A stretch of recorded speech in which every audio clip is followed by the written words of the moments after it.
Welcome to Veteran State of Mind. I'm your host, Geraint Jones. Guys, what a show we have for you today. We have Jack Carr on the podcast. Jack is a former Navy SEAL sniper, and he is the author of The Terminal List, True Believer, and Savage Sons. He's a New York Times bestseller. He's also got a development going on right now. I think they start filming soon with Chris Pratt. You all know Chris Pratt. The Terminal List is going to become an Amazon TV show. Personally, I can't fucking wait to watch it. I know you guys are going to love it too. I've been wanting to talk to Jack for a while. I'd like to say thank you to Stephen Pressfield for putting us in touch. It's one of the great things about this podcast, guys. I get to talk to these people, I like to think, on your behalf, on our behalf. These just fascinating people, absolutely fascinating people from around the world with great stories. And I know for a fact that a lot of you are going to get a lot of benefit from today's podcast. Obviously, from conversations that we have on social media, I know that a lot of you guys out there have intentions of writing books or making other forms of art. So I think you're going to find today's podcast really helpful in that. Before we get into it, just want to say thank you to Combat Fuel for sponsoring today's podcast. Guys, gyms are back open. You know what that means? It means getting some juicy motherfucking gains. So get yourself down to the gym, but before you go, head over to Combat Fuel. They are veteran-owned. They are veteran-operated. Personally, I use the vegan protein. That's for my gains. And I've also started using their pump pre-workout. Something that I really like about this pre-workout, guys, apart from the fact that it gives me a massive pump on, LOL, is the fact that it has no caffeine in it. Because I do try and limit my caffeine intake. I just don't think it's that healthy to have too much of it. You just sit there at your computer shaking like a shitting dog, don't you? And nobody wants that going on in their life. So this gives you focus. It gives you really great pump, and it doesn't come with any kind of crash after it, because there's no point being super productive for an hour if you're then going to crash for the next couple of hours. So I highly recommend that. And also for you guys in the military out there, you don't have to worry about this stuff. CDT-wise, it's all tested. It's all pucker. So head over to Combat Fuel and check that out. All right, guys, without further ado, please welcome Mr. Jack Carr. Jack, welcome to the podcast, mate. Thanks so much for coming on. Oh my gosh! Thank you so much for having me. This is amazing and such an honor to be here. Yeah, we were just saying, kind of off mic, how much I've been looking forward to this, and I do want to say thank you to Stephen Pressfield as well for putting us in touch. It's one of the great things about the I hear people sometimes talk negatively about the military community, the veteran community. I've only got good things to say about it now, honestly. Like the way people will go out of their way to help other people, to grow their business. You and I know some of the same people, and again, it's because these guys are organizing things. They're bringing people along. I saw you were at an event recently with the Black Rifle guys. It's just such a great community, isn't it? Yeah, no, my experience has been very positive. And I think it's just in life in general, you kind of connect yourself to people that are, positive and outgoing and want to help others. And, I don't know if it's necessarily the veteran community only. It's just those are the people that I've kind of stumbled across. But it's been a great journey. And Stephen Pressfield, has been amazing. Of course, I never thought I'd sit down and have a conversation with him or spend time. We went to the range together. We went to a shooting course for a few days together. I never thought I'd be sitting down with someone that I looked up to so much, reading all his books. I mean, and as we were saying, he's just crushed it in more than two different genres, because he did the screenwriting stuff for so long, with Gates of Fire and everything on that side of the house, with the Afghan campaign and Virtues of War and all that. And then to do it again on the nonfiction side of the house and share his wisdom and experience through those books on creativity with War of Art and Turning Pro and Do the Work and all those books, Authentic Swing. He's just crushed in both those genres. So it's amazing. And he's such a nice guy. Yeah, dude, the reason I was laughing just then, so I was just thinking back to when we recorded with him a few weeks ago, and I was literally, every now and again, that little voice in my head would come up and it'd be like, dude, it's Stephen Pressfield. Yeah, I know. It's crazy. It's crazy. So like with him, and I had a similar experience with David Morrell, who created the character Rambo back in 1972. Wow. And then he wrote Brotherhood of the Rose in the early 80s, and that series where he took the kind of the best elements of UK spy fiction with like Jean Le Carré, and then combined that with US spy fiction, which at the time was Ludlum, and combined those to do something different and move the genre forward. And now we're good friends, and I get to talk to him and email with him, and we've been on podcasts together, and it's just so surreal for me to be able to sit down and to talk to these people that were heroes of mine growing up and are still heroes of mine today. Well, yeah, I was going to say, because that's the kind of thing about it is like, I don't know if that ever becomes a normal thing, because at the end of the day, if someone's been your hero, like they always will be your hero, I guess, you're always going to have that. Like some people call it, because there's that imposter syndrome that people talk about, but I think that's when more like, you don't think, the idea is that you don't feel like you belong there, like, oh, I'm going to get found out that I don't belong here. But I think I think this is more just like this kind of like, wow, how fucking great is life? Like, it didn't see this coming. Well, maybe you did. Well, I planned for it to happen, but just sitting down with these guys and to have them all be so kind, so willing to share their experience, their wisdom with me as kind of the new guy that's coming up. And I'm a sponge. I've always been, even as 20 years in the SEAL teams, I was as much of a sponge on the last day as I was on my first day as a brand new guy walking into that platoon space. So I've always just been a lifelong learner, always curious about other people's experience, how I can incorporate that into my foundation as I move forward. So David Morrell, Stephen Pressfield, these guys are they're legends, and for them to be so willing to share and collaborate and talk is it's totally surreal to me. Well, I think it inspires you to do the same more as well, doesn't it? Because I mean, I'm sure it's something you would have done anyway, but when someone who's at the top of the game like that can do it, you think, well, I can certainly spend the time to do it. I mean, like, without tooting our own horn, it's kind of what we're doing now. It's like I said, I've recorded in introduction to this podcast, I know there's a lot of veterans out there who want to learn to write, and I'm sure that today's podcast is going to help on that. And I know you're very good at replying on social media to people. I try and do the best I can as well. And when you see that from them, you think like, well, I've got to up my game. I've got to, it's a great feeling to do it, isn't it? Yeah, no, I try to engage with people as much as I possibly can because I'm sincerely thankful that they're interested, whether they've bought the books or not, that they're engaging with me and want to spend their time asking me a question or doing whatever. So I try to get back to everybody, but it's getting harder and harder, especially when you post something and then those troll people come out and just say crazy off the, and so that's kind of over the last couple of weeks is kind of, I don't know, I see some of those pop up and I'm kind of like, okay.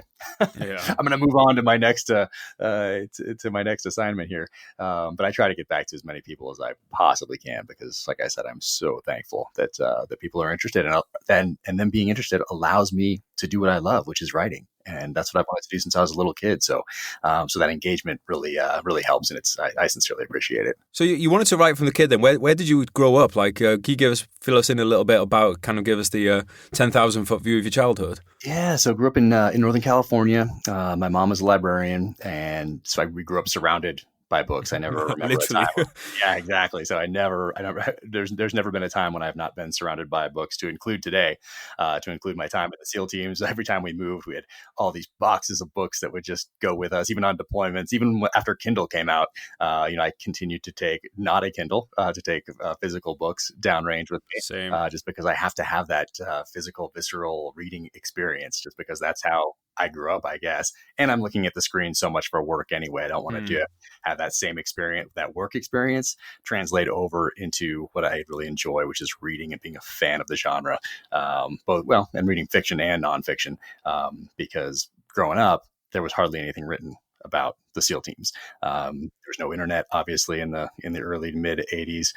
You couldn't just Google Navy SEAL or Special Forces or SAS or SBS and have a whole bunch of stuff pop up that you could read forever.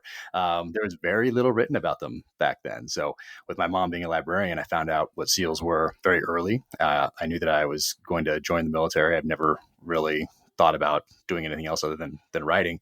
But my grandfather was killed in World War II. He was a Corsair pilot, which was the plane that had the gull wings that they fold up on the aircraft carriers.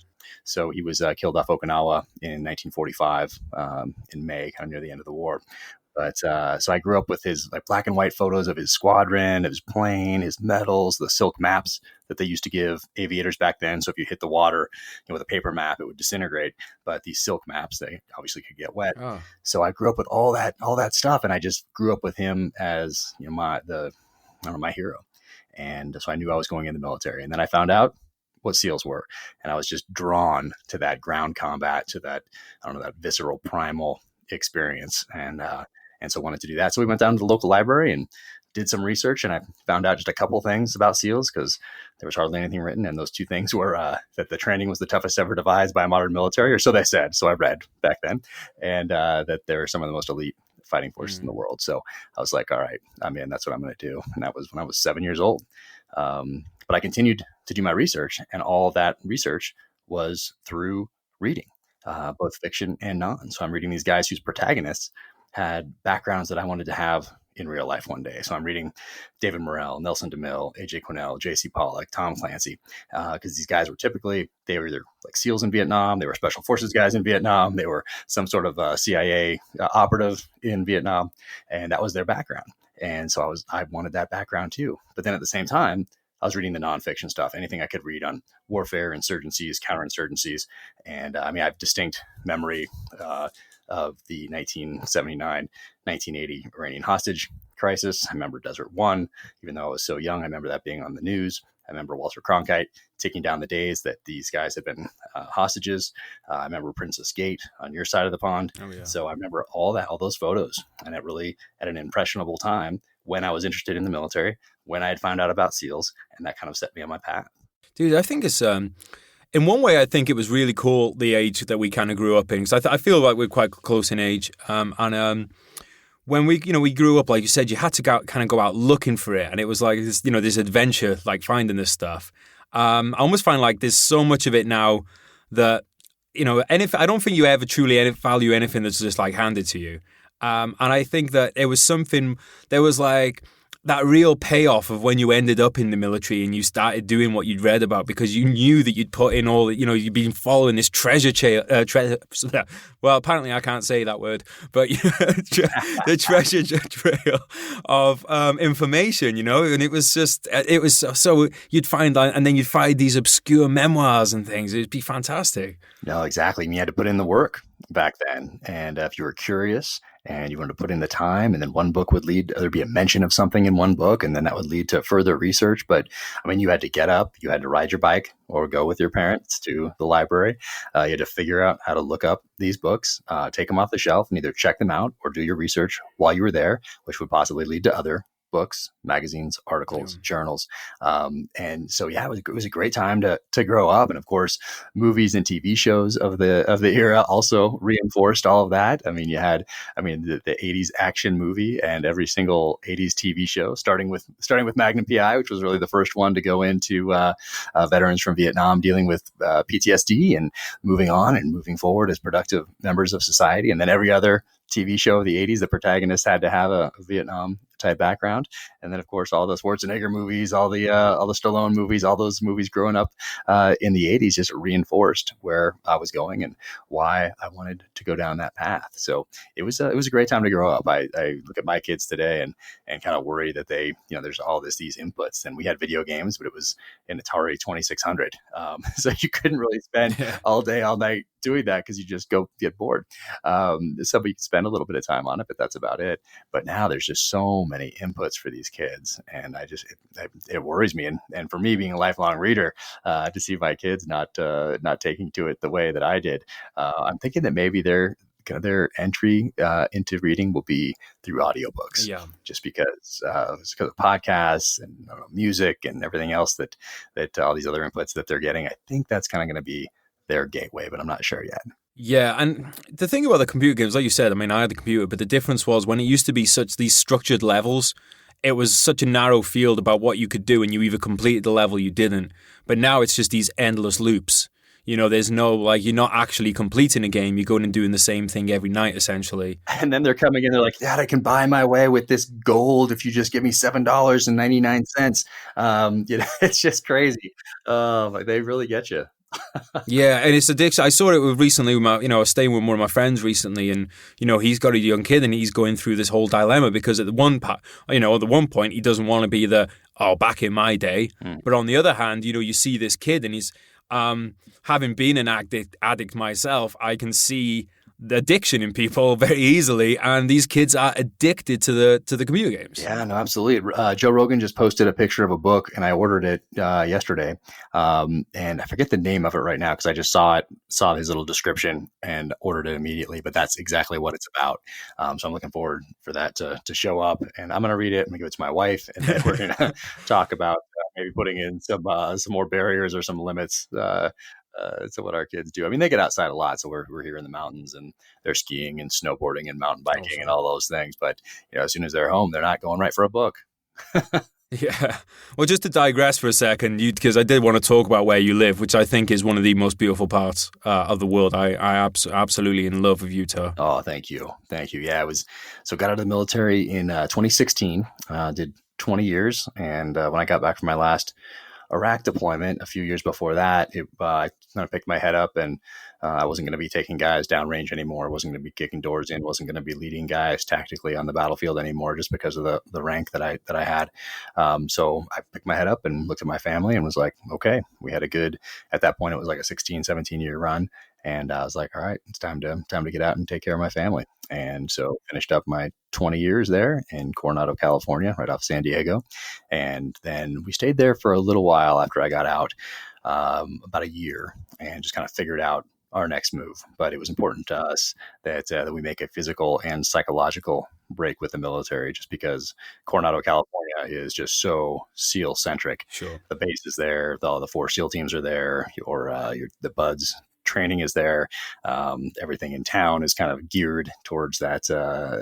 Stores where they're selling SEAL stuff, and just you're seeing your buddies at the same bars and grocery stores and school drop-offs and all the rest of it. So for us, it was important to make that physical and psychological break and turn the page, if that makes sense. And so we wanted to go to the mountains and raise our kids in a ski town. Yeah, dude, I think that's a great idea. Really, it's It's like the equivalent of like saying, "Oh, I'm going to split up with my ex, but we're going to live in the same house." Exactly.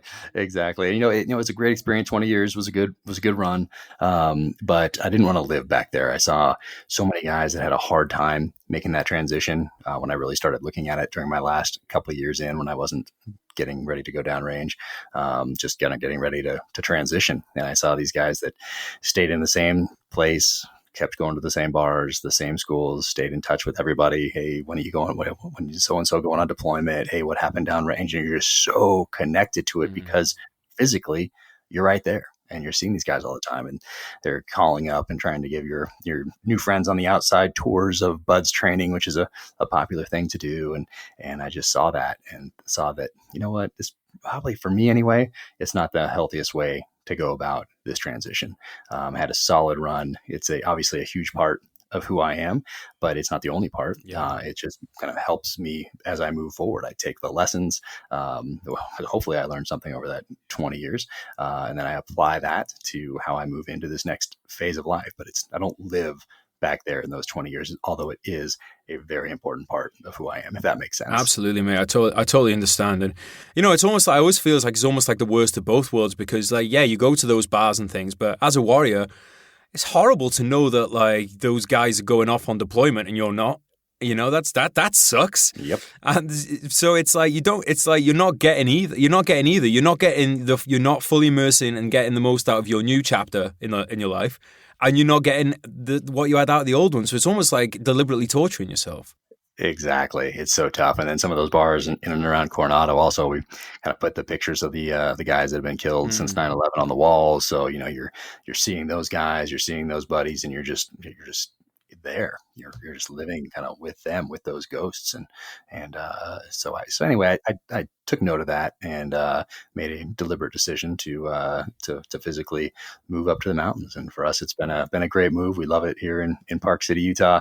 Of course, there's like the Olympic training stuff here. There's all sorts of stuff for the kids, and I'm looking at a beautiful view of the mountains right now, and it's just an amazing place. Of course, now with COVID and all these riots, everybody from the cities are moving up here. So it's just insane. Yeah. It's all these California license plates, New York license plates, Florida license plates, Tennessee, Texas, all these license plates in town. And when we got here, of course, we went and changed our license plates the first morning. We got here, we rolled in at like 3 a.m, and then we unloaded the U-Haul. And I was told my wife, I'm like, we have got to change these California license plates right now. So we went down and just did it in a few minutes, which was fantastic. Yeah, there seems to be a big exodus from those places at the moment. I do wonder how long that'll last for, though. I almost feel like it's going to be it's going to be like a boomerang kind of thing, Maybe. We're thinking that maybe the first winter here when it's when it's a little chilly and there's snowbanks everywhere. They're kind of used to being, if they're from Florida or Texas, they're kind of not used to that. So yeah, because you gotta love the seasons if you're living somewhere like that, right? You got to embrace the seasons. I've been to Park City. I can't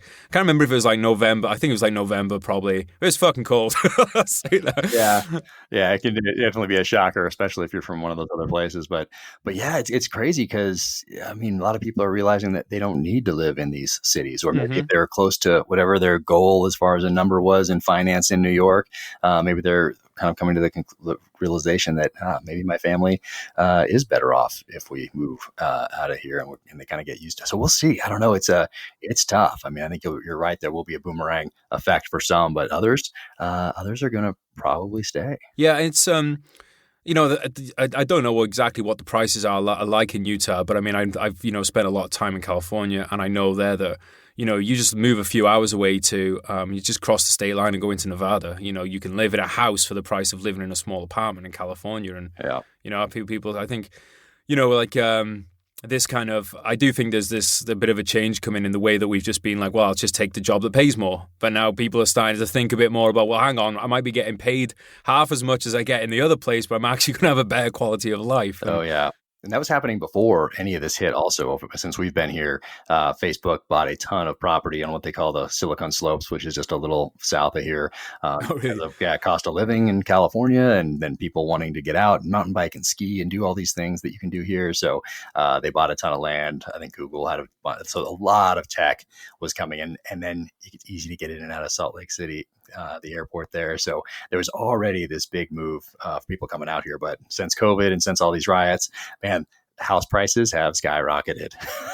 Yeah, well, that sucks because that sucks because I want to move to the States, and like Utah is one of the places I've been looking at because I absolutely love I just love the scenery that and I feel like the down towards the bottom end of Utah where you have Monument Valley. And like all that kind of part of the world, I just feel like that is the most breathtaking part of it. I mean, I haven't seen all the world, so I'll say that. But from what I've seen, there's nowhere that's moved me. Like there was literally something inside me that was just telling me that was a place to be. Just absolutely breathtaking scenery. I'm disappointed. I managed to go the last few years. I go on on my own and go on almost like a bit of a, like when you need those few days on your own, just a few audio books, a lot of driving in silence, just thinking things over. And so I've been doing that the last few years. I'm disappointed I can't go this year, but I'll be looking forward to going back there. That's for sure. Oh yeah, come on back. And driving around here. I think a lot of people are doing that this year because most of their vacation plans got canceled. So I think RV sales are kind of at an all-time high, and all these families are just driving all over to the national parks this summer. But another great place to do that is Australia, getting down to Australia, New Zealand, really, and renting a van down there. And just, Australia is obviously huge, but traveling there and then in New Zealand was with a van. What a great place to go and just relax and take a breath and see some amazing country. Did you get out there with did you go out there with the military? I did once to Australia with the military. We were going out there to work with the clearance dive team. And the day we got there, East Timor kicked off. So it was my first deployment. We didn't even go to where we were actually deploying to. We went to Australia, and then they didn't really know what to do with us. So our command was like, "Well, just stay. Maybe they'll come back." So for a month, we lived in surfer's paradise. Just had a great time, and it was amazing. But then I've been there before. Once or twice before out of the military. Same thing with New Zealand. I went back a couple of years ago to New Zealand in 2017, I think. And I got to spend a little more time out there. And gosh, what a beautiful place. I'm just wrapping up a book right now with my friend Paul de Gelder, he was a clearance diver in Australia. Oh, and nice. it was nice until a bull shark took his arm and leg off in the Sydney Harbour. No way. While he was diving for the military? He was swimming, surface swimming in the harbour. But he's just a fucking impressive bloke, man. He went from there. He actually managed to get back to being an instructor at the dive school. He kind of jumped through every hoop that they put in front of him and to get back to that. But then when they wouldn't let him go fully back to the teams, Wow. he left. But then, ironically, he would then join the reserves, and they let him on the teams in the reserves. So he but this is the kind of guy he is. He lost an arm and a leg, but he actually got back to being a qualified clearance diver. Gosh, that's amazing. My friend Adam Brown, who was killed a few years afterward, but anyway, he lost his eye when we were at SEAL Team 2 together, and so he'd have the PVS 18 instead of the 15s back in the day when we were rolling with those. So he just had the mono for vision after that. But he did it too. He came back hard and strong, and it's amazing when people do that, and it's so inspiring for people to your right and left, but then also once you get out and people hear these stories, it's just so inspiring to everyone. Yeah, I mean, that's what Paul does now. He goes on these speaking gigs. He's a Shark Week presenter. Actually, no way. Yeah, I'll introduce you guys. He's out in LA. Super cool guy. And again, it's just So I met him. I was out in LA over Christmas one year, and I was doing a podcast. I was guesting on a podcast, so I was listening to a few of their previous episodes, so that I could, so that I knew the kind of format of the podcast. And then he was one of them, and I heard that he said he was in LA, and I thought, oh, he's an Australian in LA at Christmas. You know what LA is like in Christmas? It just empties out, right? Like a lot of parts of LA just empties out as everybody goes back to their families across the country. Yeah. So me and him met up, and it was an Aussie clearance diver, and he was a paratrooper as well, and a British soldier in a bar. So you can guess how things went from there, and that was it then. Dude, I love it. So I have it's been in the works since, almost a year now, and just things got crazy busy, but I have a podcast launching, I think, in the next couple weeks. I have 15 episodes recorded already. So that should be coming soon, but we should do one, and I will interview you about all this stuff. Awesome. And then with him would be amazing. So that sounds like a good time. What's that called? And can people sign up to that now? Is it possible to subscribe to it already? Or I have no idea. I finally hired a guy that is going to do all the tech side of the house for that. So I think so. It's called Danger Close: Beyond the Books with Jack Carr. So that should be out soon. Awesome. So if you haven't done it already, what you could do is if you put a little trailer on, that will be your first episode technically. If you put a trailer on, and it will just allow people to go on and subscribe. Oh wow! So when it comes out, you can get everybody. I'm giving competing podcasts here. Only Jack is allowed to use this information. Competing podcasts. Everybody hit pause. But you do that, mate, and you get people in. And I want everybody that's listening to go and follow Danger Close. I look forward to that, mate. Yeah. So I want to jump back, mate, a little bit, because we've been talking about. Obviously, you had this.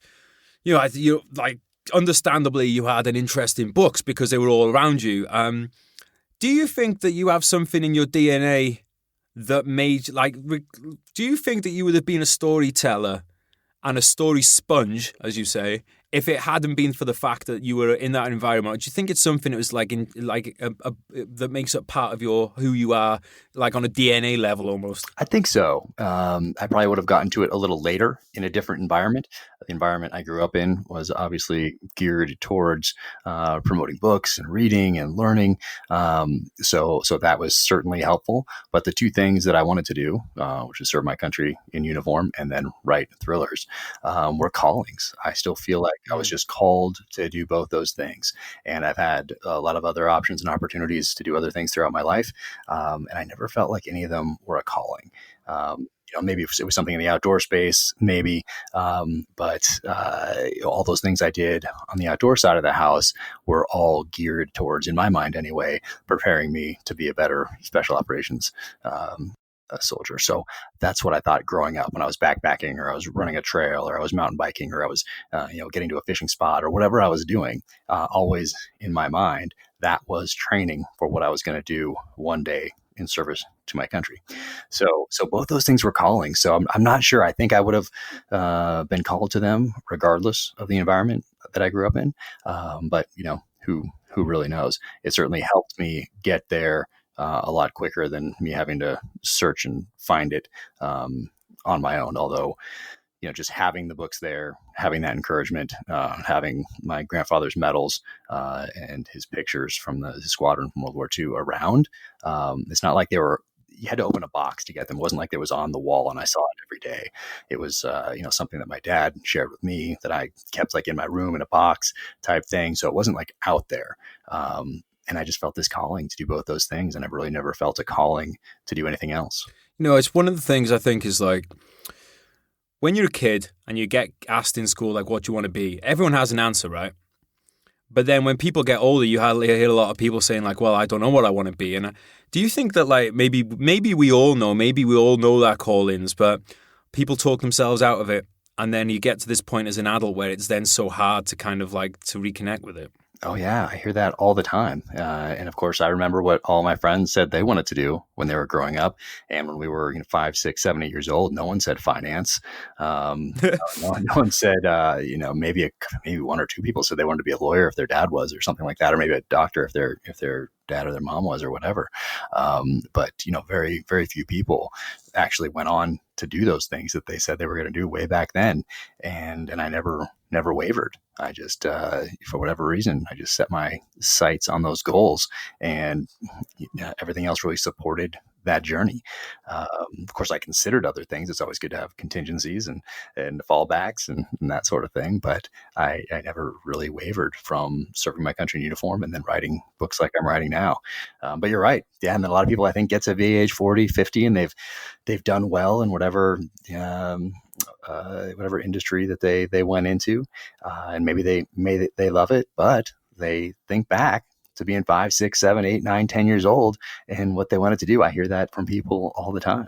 So do you think that's what a midlife crisis is? It might be, and maybe if you have enough money to get your red sports car and, whatever else, that's fine. But really it's accepting, the choices that you made, learning from them, moving forward, sharing that wisdom with people coming up behind you, like regardless of the decisions that you make and the path that you take. I think you can find happiness, contentment, whatever you'd like to call it, a calling even, by sharing whatever that journey was with the people coming up behind you, whether those are your kids or they're someone that you're mentoring along or whatever it is, rather than just stewing on it, thinking about it, internalizing it, having regrets, whatever else. But you take that and you talk about it, you verbalize it, and then you pass those lessons, those some failures, the successes, the whatever, on to the people coming up behind you. I think that's very therapeutic and can kind of frame those decisions in a positive way. Yeah, dude, I totally agree. One of the things I really wanted to ask you about today, because obviously we're predominantly a British podcast here, so this is not something that we really understand in the UK. It's certainly something that I've learned a lot more about in the last few years, and really kind of like had my opinion on it turned on the head is hunting. Yeah. So can you talk to us a bit about like when you got into that and what it means to you? Yeah, well, all those things I did growing up, hunting was one of the things that I was drawn to, just like boxing, martial arts, Brazilian jiu-jitsu, when that came on the scene in the early 90s. Oh, wow. You've been in that for, wow, that's like is that kind of day one in America then? Wow. Yeah, pretty much. No one had heard of it back then. And I was early in. Of course, I plateaued at about 95, 96, 97, 98. I've dabbled really from then, but my skill level is about the same that it was in 97, 98. That's just how it goes and the way I prioritized things. But hunting was one of those things that I wanted to do, but my family just didn't. So we went to the range, firearms and my bow, but we didn't hunt. And so my first real hunt was with a sniper sustainment trip in 2000, after I completed sniper school in the SEAL teams. And it was everything I thought it was going to be, up in northern Washington state, up by the Canadian border. And I got my first deer up there. It's hung in a tree. You're taking pieces off, you're searing it on the grill. And it just was such a primal experience. Because back in the day, you had to be a good hunter to provide for your family, for your tribe, for your society, and you had to be good at fighting to defend that family, to defend that tribe, to defend your society. So all of us have ancestors that were good at fighting and good at hunting, because by default, they had to be. And today, I mean, it's only been like a sliver of time in the in the timeline that people have been alive on this planet that we haven't had to be good at those things, that you could outsource. That you could outsource your protection to the police, to a sheriff, to the state. That you could go to the grocery store and always have access to meat and whatever else. So, it's a blink of an eye as far as how long we've been alive and we've been a species on this planet. So I was drawn to it from an early age. Didn't get to do it until I got into the military, and from then on, I was all in. And we started doing these sniper sustainment trips that involved hunting. But then September 11th hit, and we got very busy with a different kind of hunting, but a lot of similarities between the two, I found out.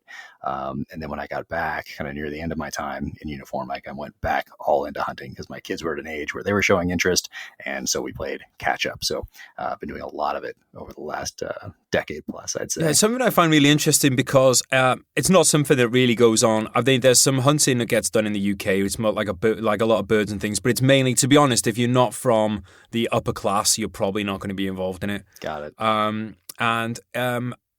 I never really thought about it until a few years ago, and I was thinking, God, a lot of these 9/11, post 9/11 American soldiers, and ahead of that too, knew hunting before they ever went into the military. So like for someone like myself or someone taken from a town in the UK, that time in the military is the first time you've ever handled a weapon, which is very different for a lot of Americans, I imagine. Right. Yeah. A lot of us, and I don't know the percentages, but a lot of people grow up with guns. They grow up in the country. They go out hunting with their family, and they provide for their family with wild game that they've taken themselves. So yeah, they show up in the military and they've handled weapons before.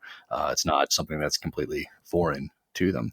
A lot of like Audie Murphy from World War II, he grew up hunting, and of course he's one of the most decorated soldiers of the Second World War. We do have that kind of tradition in this country, and I think it's coming back. I think for a while there, the numbers of hunters were declining, and now I think it wasn't just these riots, it wasn't just COVID. It wasn't people thinking, oh man, how prepared am I for this? How prepared is my family for not having a grocery store to go to not have someone on the other end of the line when I call 911. I think that's kind of caused a lot of people to take a breath, but actually it was heading that direction before, and a lot of it came through fitness. I mean, through like the CrossFit and the Jim Jones and that sort of a kind of more primal type fitness for life. And then people started getting interested in, hey, where does my food come from? Yeah. I'm putting all this effort into getting in shape, and then where am I going to the grocery store and I'm getting this meat? Or hey, what is this natural stuff versus this and that? And then they kind of started wondering where their food came from, and they did research, and then they thought, well, wow, you have a friend who hunts, and he's talked to me about that a couple times, and maybe I'll get into that. So anyway, it was already kind of going that way, that food, quote unquote, what is it, field to table or whatever it's called. Well, that's just kind of natural. Like people, it's been rebranded over the last decade, but really that is most of human existence is field. Yeah, exactly. Like you said, it's been a blip. Exactly. I remember when we were on a patrol in Iraq, and they were slaughtering a sheep on the side of the road, and there was guys from a city. I got a granddad that had a farm, so I had like a bit of I knew animals to a certain extent. But a lot of these guys in the city, I mean, like you said, we were there hunting men, and these guys were wide-eyed at seeing a sheep butchered. Yeah, it's strange. It's really strange, but that's just how society is these days. You don't have that connection to the land because you're not right there on it all the time. You're not farming, you're not hunting. You're in a city and you're going to the grocery store, and that's natural to you until you really take a breath, look around, and realize that, oh wow, you know what? For most of human history, you couldn't just go to the grocery store. Yeah. So you really have to put some thought into it. If you're, but you're right. It is unnatural for someone that grew up in the city that has no connection between the piece of meat on the shelf at the grocery store and where that piece of meat came from. Then to see animals slaughtered on the side of the road in Iraq, it is a different experience. I think what you were saying as well about the way attitudes are changing. I think part of that was like, there was always this idea of, oh, hunting is cruel. But then people have now been made aware of like what actually happens in factory farms and things. And you think, well, wait a minute. Actually, hunting is way more humane than where we've been getting our food from. Oh, exactly. And a lot of these animals, when you really get into it and you're really looking for that animal that is, and of course you're providing for your family. You weren't back in the day, you weren't worried about, oh, this animal has 2 more years left. Um, I'm going to wait because you didn't have that option. But today, you're usually looking for that older animal that is, it's already passed on its genes and it's going to die a very, very primal, visceral, violent death in nature from starvation, being torn apart by wolves, by coyotes. Or, you know what? That old warrior can take a bullet, Mm. can take an arrow, and then can provide for your family. So, you just have to put the thought into it. You can't just repeat what you hear other people saying about how bad it is to hunt, how cruel it is. And then you say, oh, yeah, that is cruel. Why would you ever want to kill an animal? And you just repeat that. And then you just go on to your next video game or whatever else. Yeah. But if you take a breath and really think about it, think about how that animal would die in nature. And then, you get into your car with the leather seats or put on your leather jacket or your shoes or your belt or get a hamburger on the street. Like it's really the hypocrisy. So, I'm pretty easygoing. And, but one thing that I notice is hypocrisy. And so that pings on my radar, and I don't bring it up all the time whenever I hear it because it's all day, every day from like both political parties in our country. But being that side of the house just tells me that either you're intentionally lying to me or you haven't put the requisite thought into it. And when you're taking a human life, you're taking an animal's life to provide for your family. Well, you better have thought about that ahead of time. You better have put that training, and you better have thought this through, and not just be repeating what somebody else tells you to say. Yeah, dude, you're right. And there's so much of it's just a disconnect as well. Like, I'm very fortunate to live in the countryside, a beautiful part of the world, just like you do. And you only have to go for a walk for 10 minutes in nature to just see animal after animal killing animal. Like, it's like you look everywhere and it's like one fly's taking another fly, then there's a spider coming out for the flies and the birds coming in. It's just like jack, jack, jack. Everything's just getting jacked. And we're animals as well. We're a part of that. Like only very recently could we just live in our apartments and be nice and comfy and be on the couch and, watch The Bachelor or whatever, and be totally disconnected from the real world. Maybe that's part of the reason a lot of people are moving back to these areas, like you said beforehand, because like you said, there's been this blip, and it's been like humanity, civilization's experiment, to a large degree. And I think this experiment of living in apartments and working for like the rat race, as people say, I think a lot of people have gone, no, actually, I don't want to be a part of this experiment anymore, and I don't need to be a part of this experiment. And I think that's fucking awesome, dude. Like, it's really hard to see, even though it does put the prices of of houses up in the country. It certainly does. It certainly does. But yes, I mean, some people just they'll be fine living in an apartment, and their idea of nature is going to Central Park and walking by the hot dog stand or whatever else, and that might be the only nature they ever see. And they might and they'll could live their whole life like that and pass away happy. Do you think a human can be fully kind of like actualized in their life without having those experiences in nature? Do you think that we can substitute things in for nature, or do you think that to kind of like be who we are, that we need to be outdoors and in these places? Yeah, I think most people are never going to know the answer to that if they haven't gone out and experienced nature, and not just a nice hike on a perfect day for a half mile and circling back to their car. I mean, you have to get out there in it. You have to experience that thunderstorm and that rain and that snow and test yourself. And like, that's the part of being outside that really makes you feel alive and connected to that environment. But yeah, hey, some people can live their whole lives and not have any of that. I'm sure they'll do just fine, and they'll never even feel that pull. And who knows if it affects other parts of their lives, and they could have been more productive or fuller human beings had they experienced nature or had that connection to the wilderness.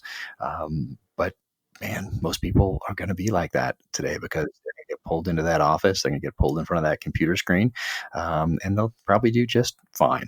For me, I need to be outside, and I just have that connection to the land, and it's a part of me. It's something I want to pass on to my kids. It's a part of my writing. Yeah, it's just natural for me to be outside. It's one of the great things about the military, isn't it? You're getting fucking paid to be outside. Now, don't get me wrong. There's times where you're going to be cold and you're going to be wet and you're going to be miserable, but like, you're going to see stars like you never saw, and you're going to be in these magnificent, like I know this sounds like hippie hocus pocus, but there's something about lying down on the ground and getting in the mud that's just good for you. Yep. No, you're absolutely right. And then, man, speaking of those stars, I think, I've been outside a lot in my life, and man, those stars in Afghanistan, for whatever reason, like it was like being in a cave. For people who've been in a cave before, where there is absolutely no light, like that's a different kind of darkness. And for whatever reason, in those mountains out there, it was almost like being in a cave, but then looking up and seeing those stars, it was just incredible. Like that's one of my, it's an experience from Afghanistan that I'll never forget. I was looking up at that night sky and feeling like I was actually in a cave, although I was not, and looking up at that night sky and just seeing all those stars with not one bit of ambient light to distort them. Yeah, being out at sea, I imagine you spent a lot of time at sea as well, being a SEAL, like some of the... I didn't really, but I spent time at sea, but not really in the military. I have like 9 days of sea time, as they call it, because it comes on your little LES form or whatever your pay stub thing is. And so wow. 9 days. So in the SEAL teams, at least when I was in, we didn't really spend too much time on the ships. Thank goodness. I just think like it's being in like I like there's this I forget the name of it now. This Japanese basically form of therapy, which is essentially walking in the forest. I challenge anybody to go for a walk in the forest and not feel bad at the end of it, unless it's one of those fucking Lord of the Rings haunted ones with ents. You don't go on that one. Yeah, but like this, there's a lot of cultures where they have this. And in fact, that's something I wanted to ask you, because one of the things you're saying is, the thing about books is all the lessons are in there so that we don't have to learn these lessons again through blood. But inevitably, we do end up having to learn these lessons again through blood. What is it about people that makes us so kind of like resistant to because I guarantee you now, the question that anybody has listening to this podcast, the answer is in a book somewhere. Why is it? Because like you said, like what's going on in America right now, Britain's not much better. Like there's so much kind of like so much division, so much boneheadedness. Like, why are people so resistant, do you think, to take these lessons from the past? Yeah, well, I think there's a couple. One, over time, those lessons get diluted. So let's take the lessons of Vietnam. So in special operations in the U.S., we lived off the reputation of the guys that fought in Vietnam up until September 11th. I mean, we had some flashpoints there with Desert One, with Grenada, with Panama, with Mogadishu, but those are flashpoints. That wasn't sustained combat operations.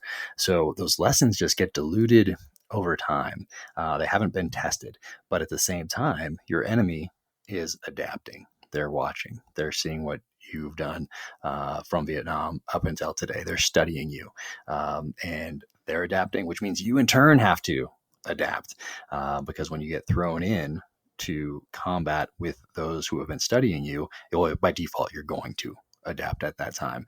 But between when you have that last lesson learned in blood and the time when you go back into combat to really test that training, those theories that are based off those lessons, well, you know what, that enemy's adapted and you're going to have to adapt as well. So I think both those things, and it's not just in the military, it's really across the board. So it's the time that has passed, time for those lessons to get diluted.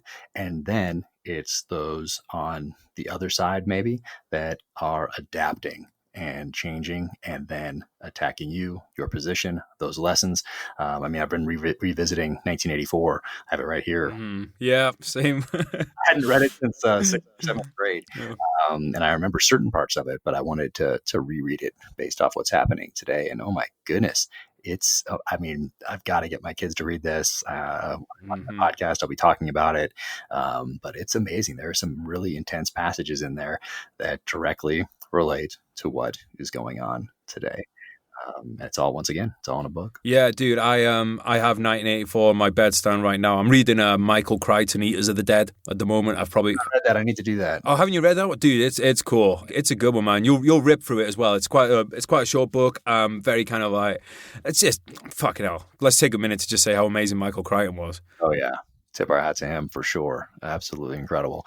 I buy these reading lists that I publish every month. I started doing it, I think last year, right around this time. So I have 10 of them. The 11th one comes out here pretty soon, but I take 6 books a month that influenced me at some point throughout my life. And I post that on my blog, on officialjackcarr.com, and it goes out in my newsletter and all that stuff.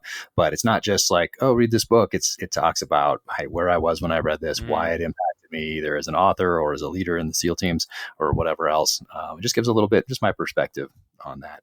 And I have a Michael Crichton one, I think, coming up next month. I think it's either Jurassic Park or Rising Sun. But yeah, he was fantastic. Oh my gosh, what a visionary. Yeah, his range, dude, was amazing. And again, I recommend people go and follow his posts, dude. I really enjoy those. I like, you know the score, man. I'm always looking for great books, and it's so cool. As a reader and stuff, I love hearing when people first read a book. But like, dude, 1984 sales must have gone through the roof this year. I'm sure. Yeah, over the last month or two, for sure. And yeah, I'm looking at my copy right now, and I have these, it's all dog-eared on certain parts that I want to talk about in my podcast, and it's just incredible. And I wish I'd read it again, like between 6th or 7th grade and today, which I've taken so long to reread it because it's really not a long book, and you can get through it in a couple days, a few evenings, that sort of a thing. But yeah, I highly recommend people go and read this, and then not just read it, but think about the correlations to what is happening in the world today. And also, I think as well as good to, we're talking about a guy here who, again, he served in war. He saw these things with his own eyes.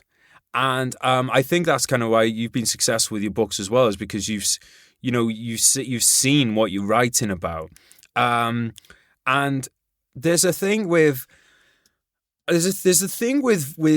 veterans and some, like, as much as I do think that everyone's capable of going on and doing whatever the fuck they want, but I do think that for some reason there's this thing of, oh, you've been a professional in the military, now you should just shut up and go and do another thing. You can go and work in finance, that's fine. You can be a personal trainer, that's fine, but you can't write books. I know. Because it's a weird thing, because it's like, well, actually, aren't we the best qualified people to say those things? Yeah, it's really strange, and it's obviously something I thought about quite a bit because as I was getting out of the military, there was that tipping point that came, like, let's say 2010, 2011, 2012, with the publication of No Easy Day, about the Bin Laden raid, and then the movie Act of Valor, where they had active duty SEALs playing SEALs in a movie where they moved carrier battle groups around to get the footage for these things, and they're showing the SDV little mini subs, and they're showing. I mean, it was they did a pretty good job with it, but that was kind of, those two things were really the tipping point. The movie started the conversation. It was originally envisioned as some sort of a recruiting tool, turned into a full-on Hollywood blockbuster, and these guys in the SEAL teams are getting paid by the Navy to act. And then No Easy Day came out. So the movie really led into the discussion, and then No Easy Day hit, written by a dear friend of mine who's a fantastic human, who was on that mission. But that was the tipping point. And even before that, people really didn't have great things to say about military authors. So I just kept it to myself. I never told anyone that I wanted to write in the SEAL teams.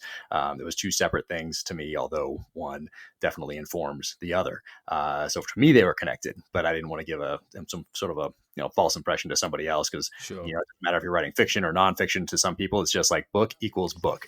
They're not readers. They're not really very thoughtful about it, but they've been told by senior level leadership that books are bad written by former SEALs that get out.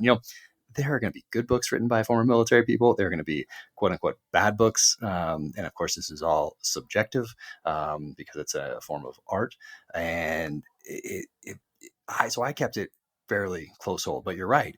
But after World War II or Korea or Vietnam, people did write books, and people wrote nonfiction and they wrote fiction, but there wasn't these platforms where everyone could chime in and give their opinion on these things. Everything came from a letter to the editor. So if you wanted to say something bad about a book, like by Nick Rowe, who's a special forces guy who was a POW and escaped, and if you wanted to write a bad thing about Nick Rowe's book, well, who would you tell? Like your wife? like maybe, or you take time to write a 1-page letter to an editor who would just maybe look at it, maybe not. And even if they did look at it, they would scan it and maybe put it aside. Like, are you going to be one of those 5 that they choose to put up there? Like, no, but today everybody can chime in and everybody can like follow you and then make a comment and put a bad review and talk about how horrible these things are or whatever else. Like there's no filter. There is, so, and you have no idea if this person that's writing your review or making a nasty comment, you have no idea about their background. So at least back in the day, you had an editor that would look, this person sounds like a crazy person. Well, we're not going to publish this in the New York Times or the Washington Post or whatever else. So you had that filter. Today, all the crazy people get to say whatever they want. Yeah. Which is kind of wild. So that was a long way of getting back around to. It's very cool to go back, for me anyway, and explore some of the backgrounds of authors that wrote from, well, even before World War II up through today, and see that a lot of them had military experience. Yeah, it's Frederick Forsyth's birthday coming up, and I typically try to remember authors that were influential to me and post about them on their birthday.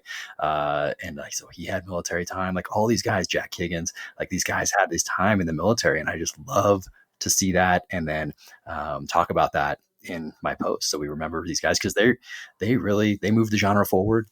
I'm standing on the shoulders of these giants, and a lot of them did spend time in the military.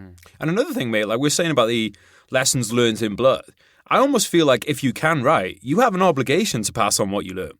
Yeah, because you like what you're writing right now, even though it's fiction, there could be something in there that in the next fucking endless war in 20 years' time, that could save the life. Like someone might remember that lesson, or someone might remember that one of those little moments that makes the hairs on the back of your neck stand up.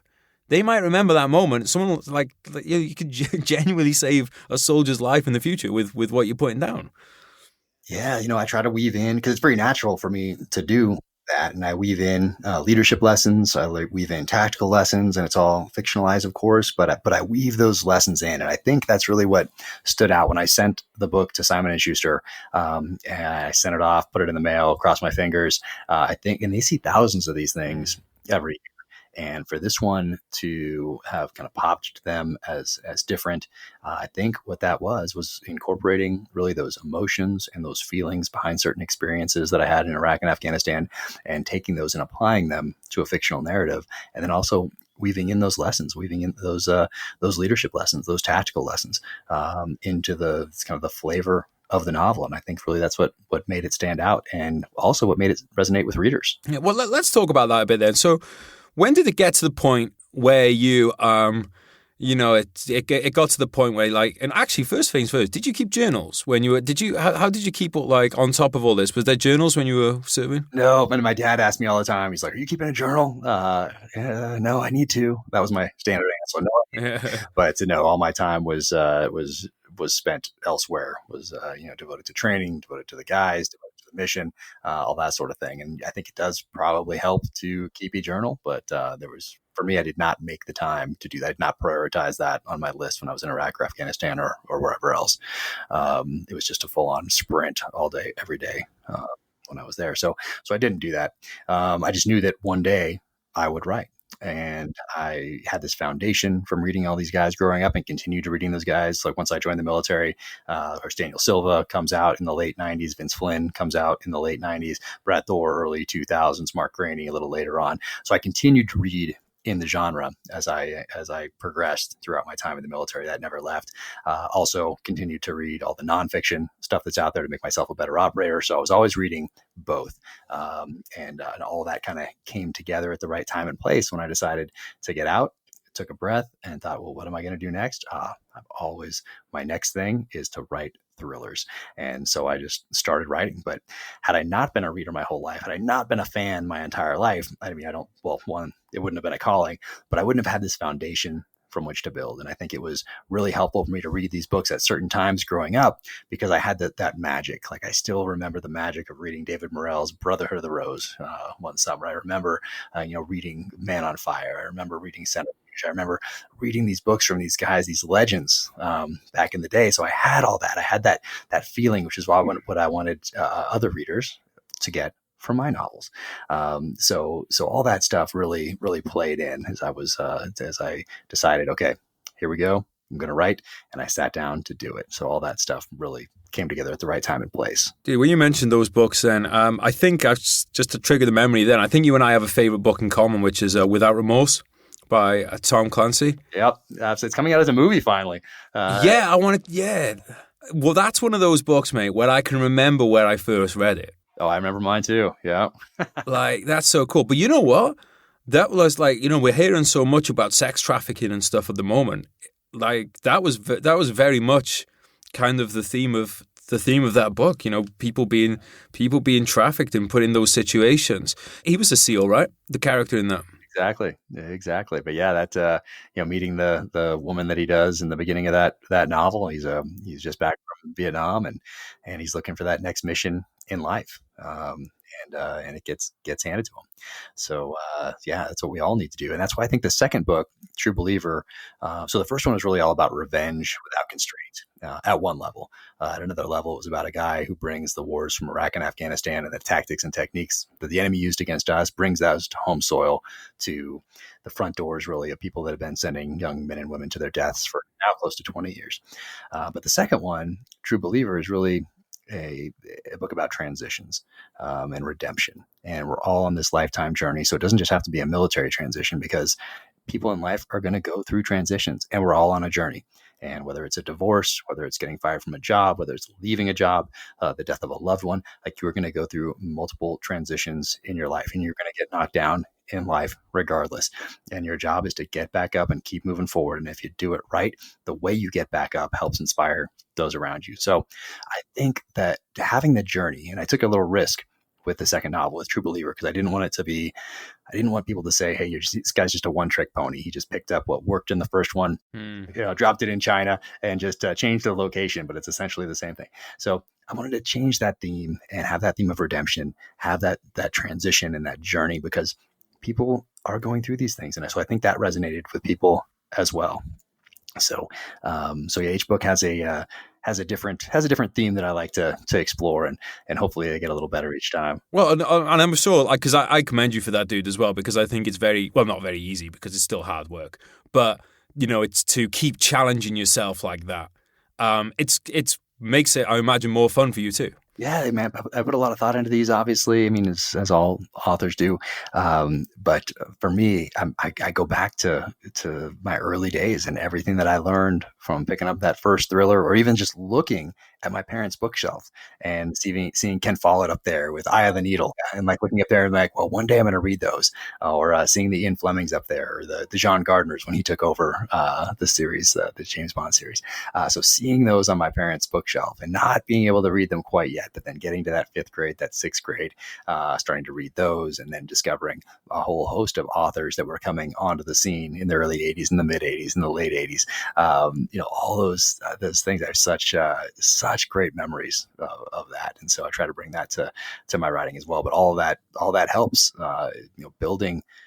building on what they did, essentially. So I didn't just wake up one morning, and then it would be very difficult, I think, to wake up one morning and then to go back and try to, read the history of the genre, read about the history of the genre, then read those books and apply whatever cynicism that you've acquired, whatever filters are there over your life experience to that. I think it'd be a different reading experience. So I like the way I did it, and I feel very fortunate and thankful to my mom for introducing me to reading at such a young age. And then I feel very fortunate that I actually latched onto it and have been a lifelong reader and fan of the genre myself. So you went to the University of Reading Books, essentially. Exactly. Those guys were my professors in the art of storytelling. So reading those guys, and then discovering Joseph Campbell, who wrote he did a series of interviews with Bill Moyers in 1988 called The Power of Myth. And his seminal work is Hero with a Thousand Faces. And he really talked about the hero's journey across cultures and how there are all these similarities in the myths of people, different cultures that had never had any interaction with one another. So I discovered him very early on, and then applied that hero's journey to the things that I was reading and the things that I was watching in the movies, and noticing which elements worked and which didn't, and why certain things didn't work, and taking that Joseph Campbell model and wondering if that was, if they missed a certain element and that's why the movie or the book didn't work. And so I've been a student of this for a very long time. I think that's a really important point that I want people to take away from this, though, is that you didn't need a piece of paper from an institution to say you can go and be a writer. You just fucking did, as Steve would say, you did the work. You did the reading work and then you did the writing work. And I think if any people take away anything from today, I think that's so important. You don't need to have, unless I'm not knocking academic institutions here whatsoever, but don't let that hold you back. You can be your own be your own professor, be your own university. Oh yeah, and it doesn't just go for writing. Obviously, it's for anything in life.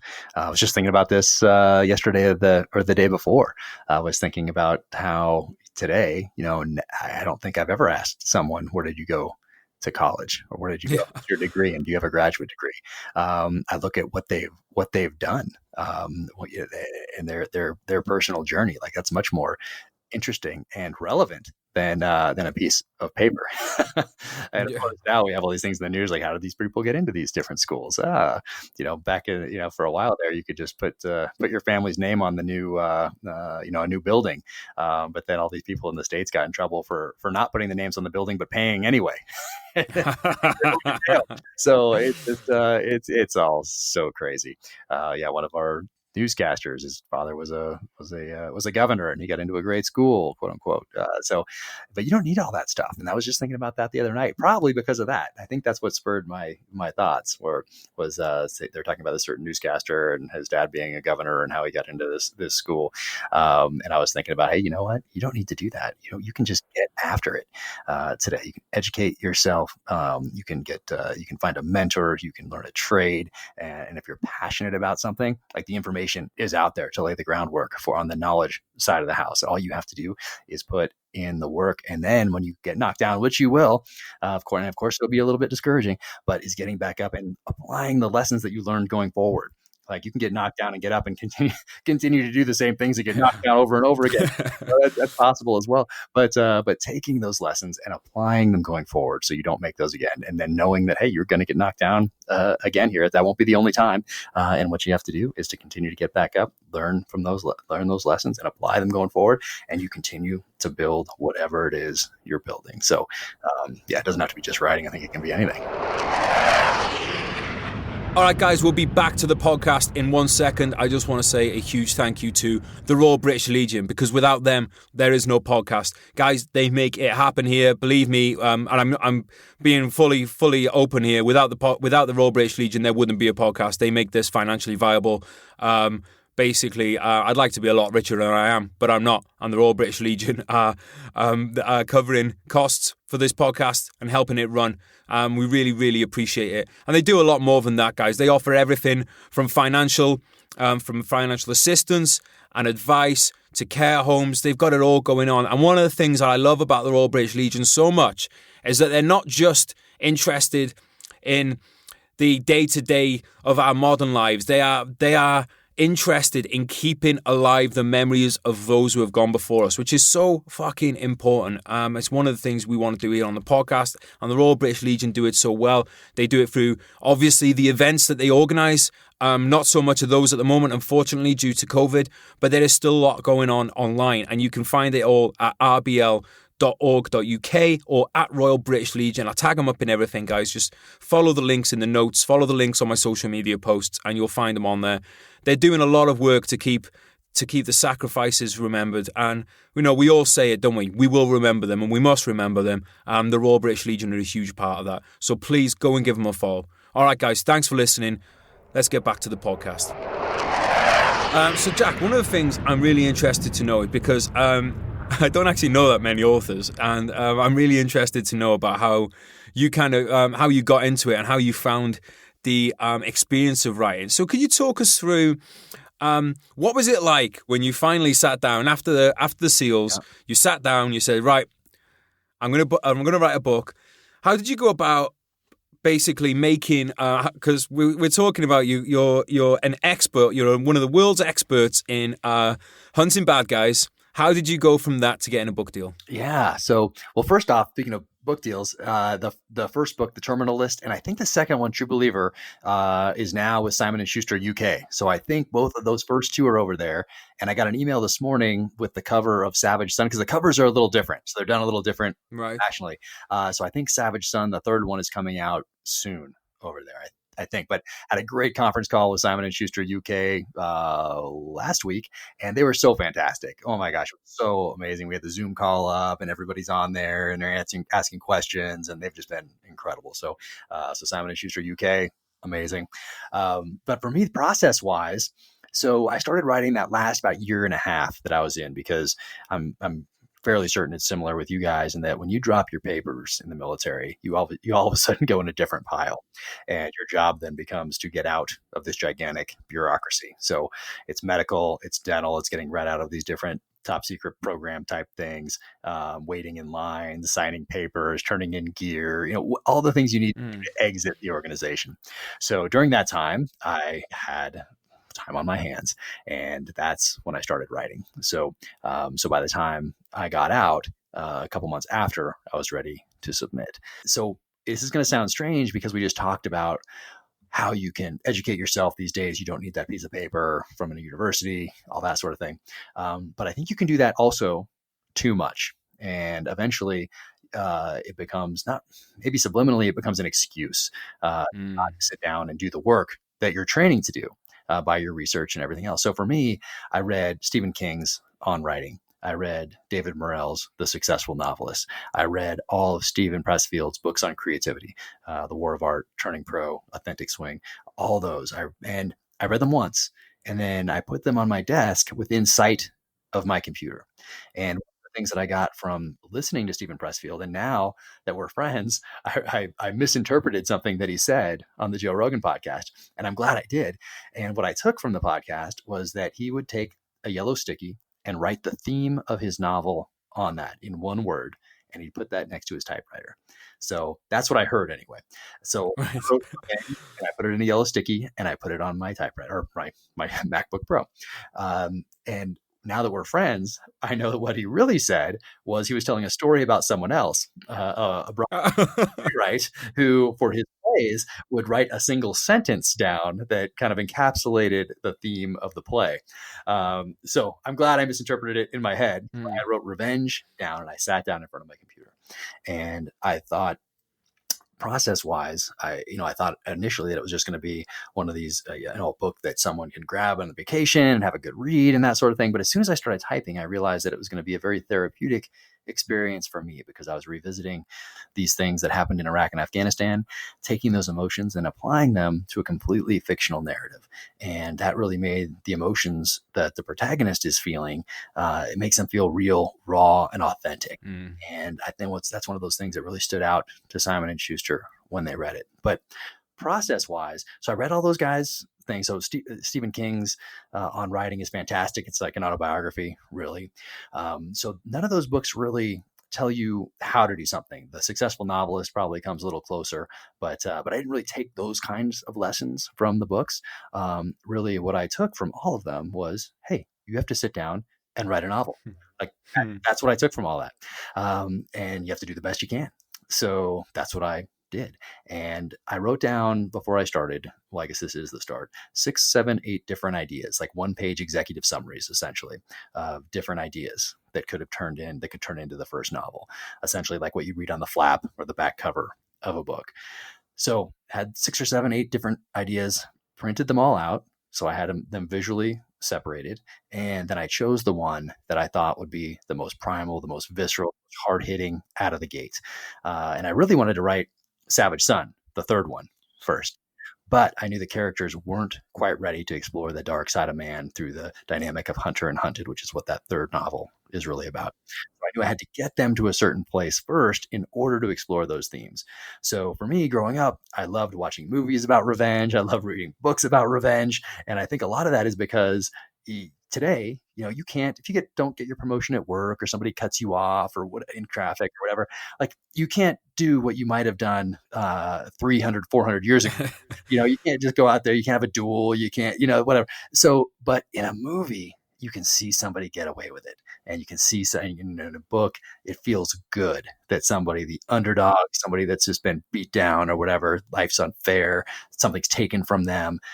Well, they can get revenge in these books and in these movies. And it feels good to watch that because if you did that yourself, you'd go to jail and you'd get the death penalty and all that.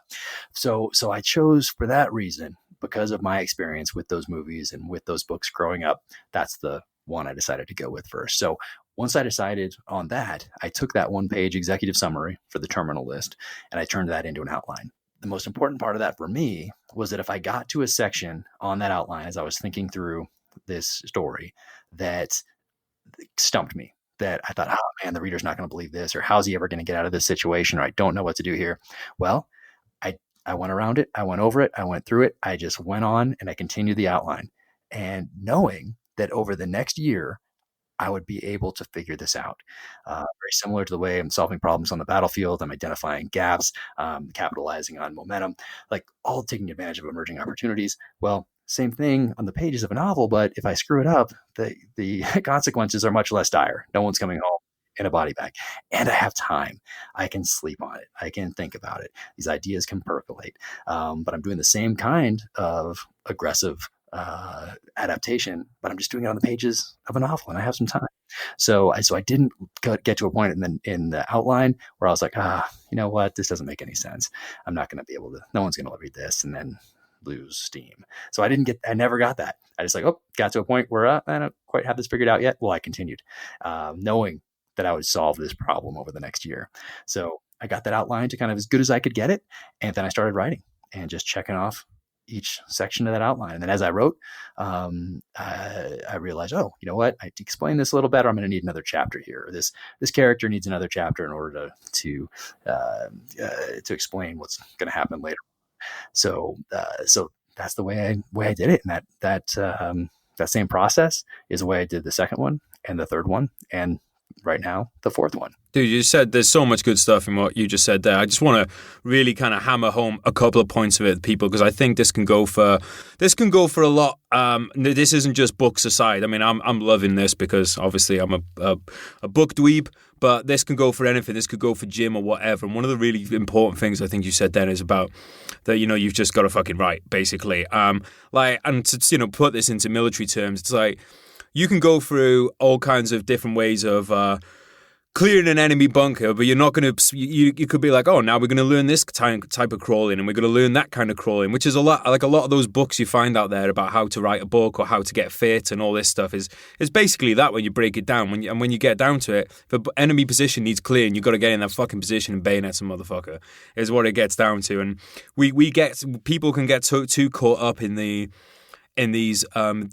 details, and it's basically, it's the resistance, as Steve would say.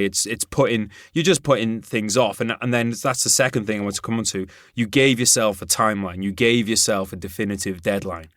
That's something that people need to do with. But I totally agree, man. You've just got to fucking set that deadline, because otherwise you'll just keep pushing it off and pushing it off. You've got to put that pressure on yourself. And the last thing, dude, I think this one's so important. And this, again, goes to anyone that's been on combat tour. Like, no one's dying if you fuck this stuff up. Well, there might be some doctors and there might be some doctors out there who are listening. But for the majority of us, especially in the artistic endeavors, if you fuck up, nobody is dying. And I think it's really important to remember that. Do you when you're working on these things, like, how does it feel, like turning up for a day's work as Jack Carr, the author? How does that feel compared to like when you were in the military? Is there more lightness to your day in a way? Do you feel there's more?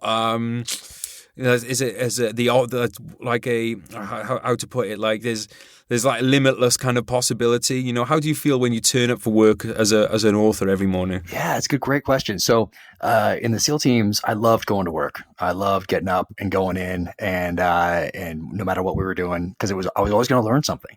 I was always going to make myself better throughout that day, and every day was an opportunity for me to build that trust with my guys, and not just with my guys, but the people above us in the chain of command, so that when we got down range, we'd have more autonomy, because they'd be like, hey, I trust that guy.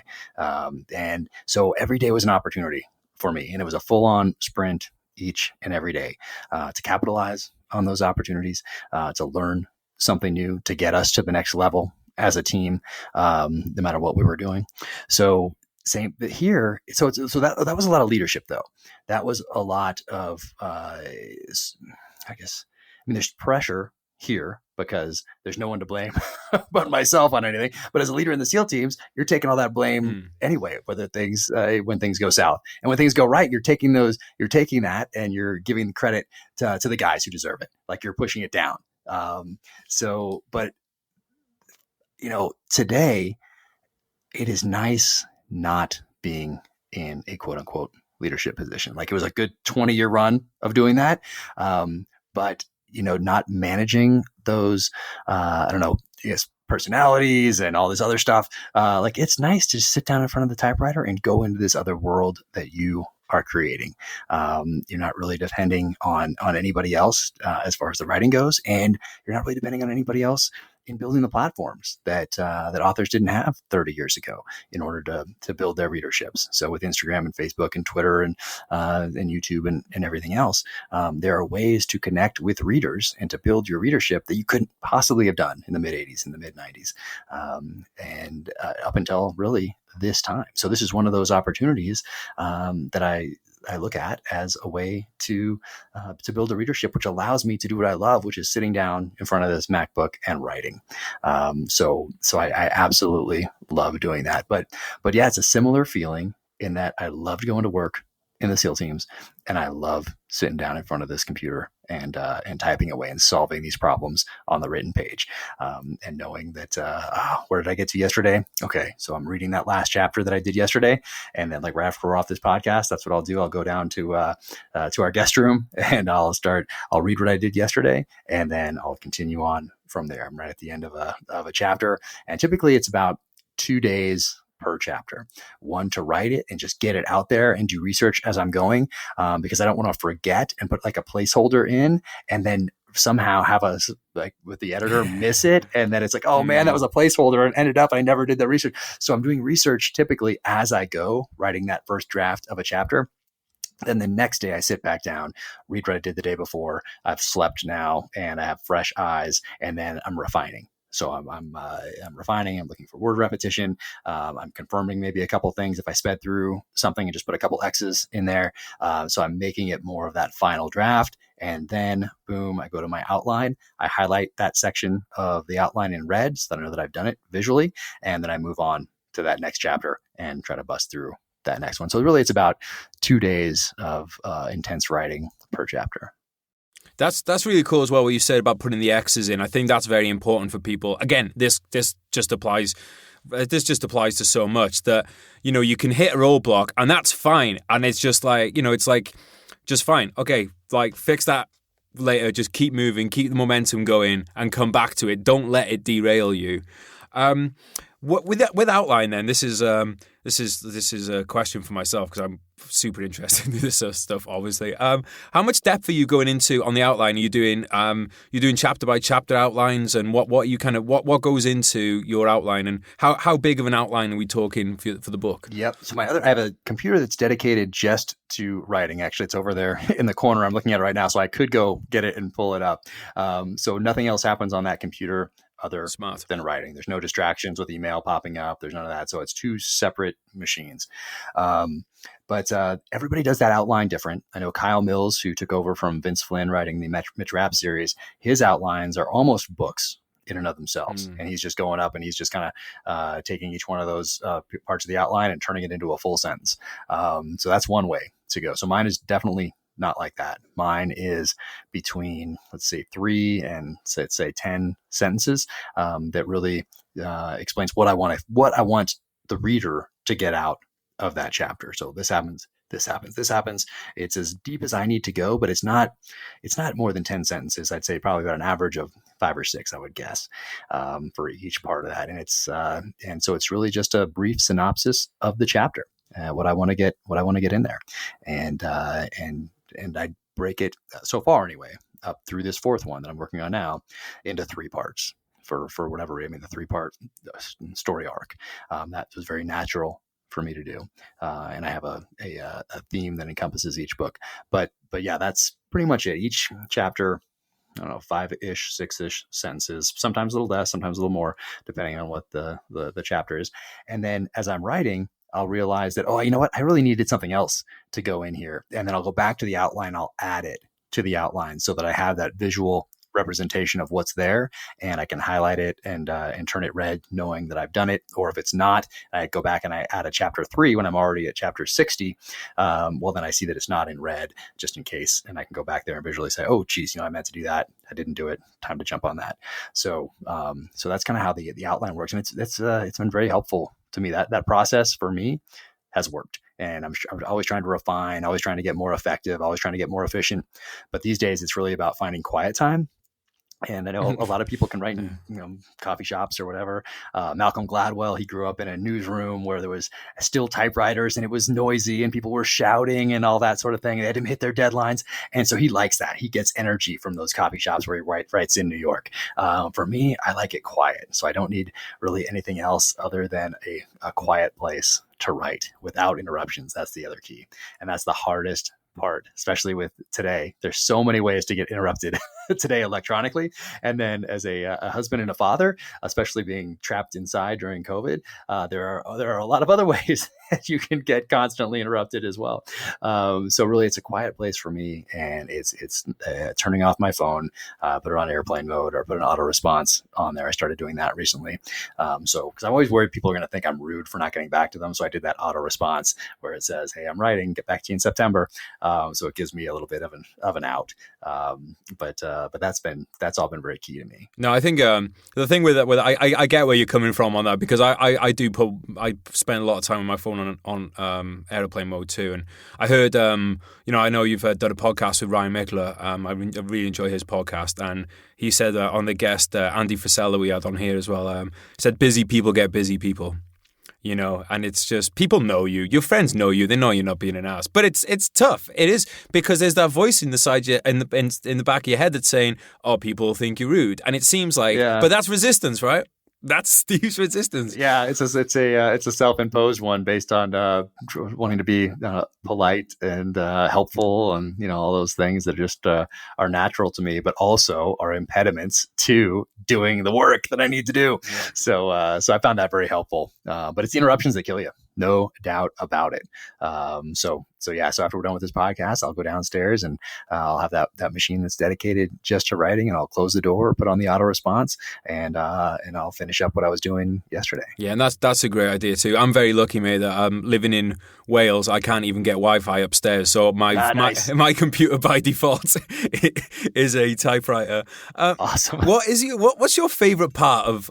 Do you have a favorite part of the book? Like, is there a favorite like section? Because you talk about Joseph Campbell, and a lot of these things, even though the hero's journey follows a certain kind of route in every book. Is there a certain part that you really enjoy? Do you enjoy writing dialogue more than prose? Like, what really gets you off as a writer? Yeah, no, I guess I think I enjoy the dialogue because I discover so much about the characters through their conversation. So that's one part of the outline I don't have done. I don't have how are these characters going to develop, because I haven't I know who they are, but I haven't developed them through a conversation with another person yet to get their personality.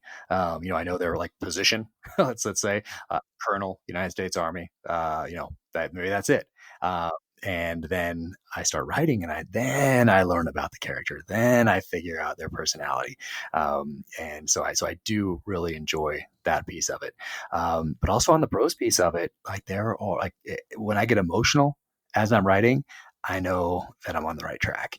And that happened multiple times in all of these books, because I really am weaving in my experience and the emotions that are attached to those experiences. So when I'm writing those chapters and I'm getting emotional, writing them and rereading them and editing them, then I know I'm on the right track. And I think if I get to a stage where I don't have that experience as I'm writing, I'll probably need to take a breath and reevaluate what I'm doing and get back to it. Because I think that's what makes them powerful, is that heart. And I think that's the most important part of any piece of literature is that it has heart, and that's that one intangible that, as an artist, as a writer, as an author, that I'm going for. Is these things have to have heart. They just can't be words on a page that take somebody on a little bit of a journey and then they go on to the next one. No, they have to have heart. That's what differentiates the great ones from just another book on the shelf. Yeah, dude, that's awesome. Are you quite an emotional person? I think so. I think so. I try not to be, but I like when I read a bad review or I read someone that says something crazy online, like it's people think that just because you're a SEAL, you're a super tough guy. Yeah. I mean, maybe you have some endurance. You're good at getting back up when you get knocked down, that sort of thing. But yeah, people are very hurtful. Yeah, they fucking are. People are very mean. And I don't know why. I try never to miss an opportunity to make somebody else's day. That's just one of my things. And I see, if you go to Amazon and you read the 1-star reviews, people really go out of their way to be mean, and or just as a comment on social media, they took time out of their day that could have been spent in a positive, productive way, maybe helping someone else or building up whatever they're trying to build in their life or whatever.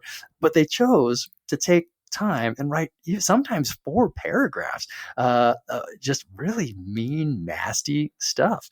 And that's how they chose to spend their time. But that's life. We all get to make choices, and you get to challenge. And that's one thing that you're not getting back is that time. That's why it's our most valuable commodity. That's why I take this. It's such a responsibility for me when someone sits down with my novel or just reads a post. I want to add value to their life because they are trusting me with their most valuable asset, and that is their time. And then when you read these mean comments or reviews, man, somebody took time out of their day. Maybe it took 10 minutes, maybe it took an hour, but they decided to be mean and nasty and negative with that time, with that gift of time that they were given. So for me, that part's just kind of, it perplexes me. I don't spend too much time thinking about it, but hey, it's out there, and everybody gets to make their own choices. And if they want to make somebody's day or do the exact opposite of that. Dude, not only do they waste their time writing the review, but they continue to read the book they do not like. So I'm sure you've had this too, right? Because I'm not going to fucking pretend that I'm someone that doesn't read his reviews. I read my fucking reviews. And for all you who left me a nice review, I appreciate it. And you know what, mate? There's some reviews as well where I've reviewed. So in my first book, I put too much cursing in there. I was going through a lot of shit in my life at the time. I was mad. I put in too much cursing. And some people mentioned that in the reviews, and that was a very fair criticism, So I do think that you can glean some good from reviews. I'm not saying. Yeah. But then there was I'm sure you've had it the same, that there's some people who've probably reviewed every book you've written, and you're like, why are you still reading? Exactly. If he's on the 3rd one, he's still being mean and nasty. But then sometimes you can tell they didn't even read it, and they just saw a post, or they, we're so divided right now. And, I don't get overtly political, but if you look at my stuff, it's obvious that I live my life under an umbrella of freedom. I think it's important, especially the legacy that I was handed, these freedoms that I was given by people from the inception of this country up until today, who allowed me to have these options and opportunities because they lost their leg, they lost their arm, they came back from war with all sorts of issues. They got a divorce. They took their own life, or they didn't even make it back from that war. And generations that they would have had did not even exist because they laid it down in World War II, in World War I, in Korea, in Vietnam, wherever, to give me this option and opportunity that I have today. So that weighs heavily on me as I move forward. And I know that legacy allows me to have these freedoms. But so point being, if someone looks at what I do online, listens to an interview, it's obvious that how I live my life, I pay tribute to these people. I talk about freedoms. They're obviously important to me. They've been important to this country. They've allowed us to do the things we do. And then to see people trying to tear those down, to take these freedoms away, to remove opportunities in order to maybe build up another political class, and it's so tough for me. So anyway, point being, people can see that, they can sense it, and then they write something nasty, not even having read the book. So those are out there too. And then you get the ones that say, "Hey, Amazon delivered my book with a torn cover, 1 star." You're like, oh my God, right. Right, you're setting me off now, right? I'm off. I'm going off on a rant. sometimes, right, they'll leave rants for something that wasn't even to do with your book. It's a different, it'll be a different one. And then the best ones are when someone's like, really enjoyed this book, 1 star. Apparently they don't get how they think 1 is the best. Yeah, or they say the best book ever, fantastic, can't read more from this author, and they give it 4. Like, what? Yeah. Come on, bro.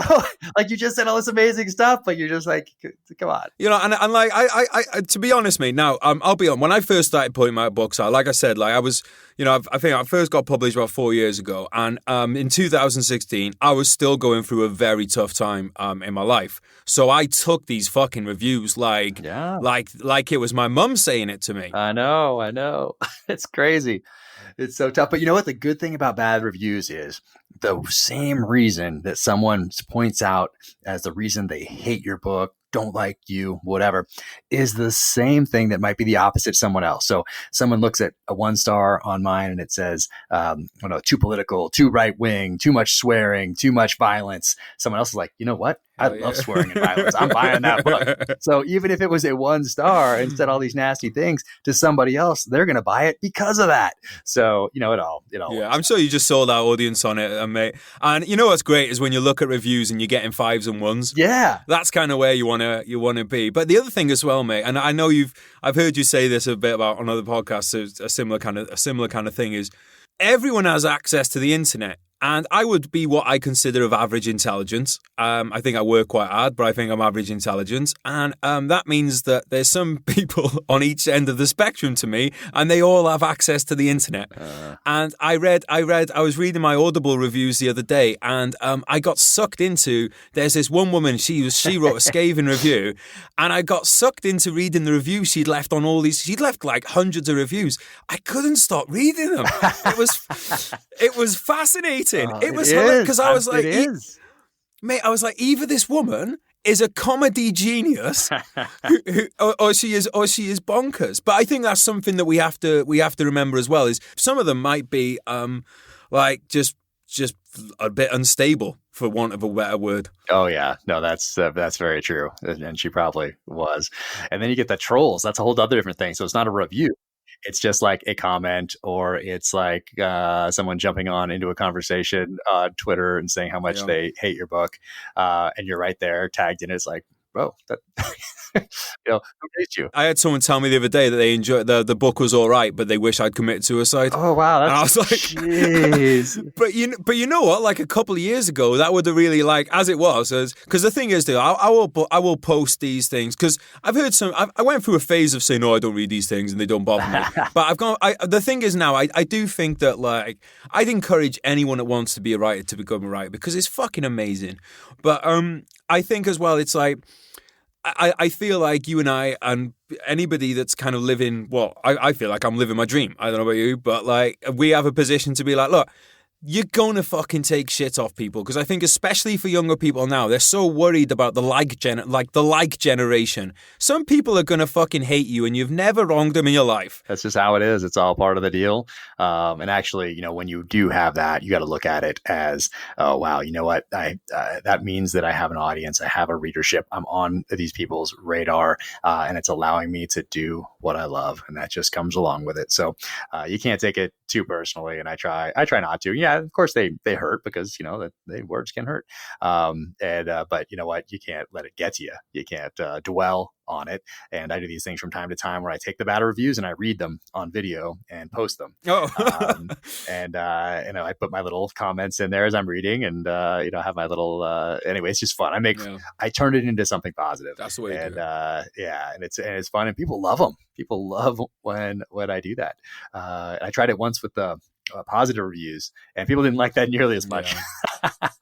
which is just fine. So it's fun to read those. So I'll do that from time every couple of months. I'll pick a few gems out of there and read them on video. How great is it when you get a message from somebody though that's really kind of, because there's messages that hey, the book's great, and then there's messages when you've helped somebody or inspired somebody. I mean, how great is that? Oh my gosh, it's amazing. And it happens so often. And people reach out and they'll say, hey, your book changed my life. I was in this really dark place, or hey, this one passage that you wrote really put into perspective perspective the things that I did in Iraq and Afghanistan. They'll be able to thank you enough. And, you don't know this person, and they reached out on either a, direct message, or they just post it or whatever publicly. And it's, it's like, it stops me in my tracks every time. And I just, a lot of times I don't know how to respond to some of those. And it's, but it's, yeah, I mean, those ones are really, I don't even know how to frame it, but yeah, I do get those quite often, and it's humbling.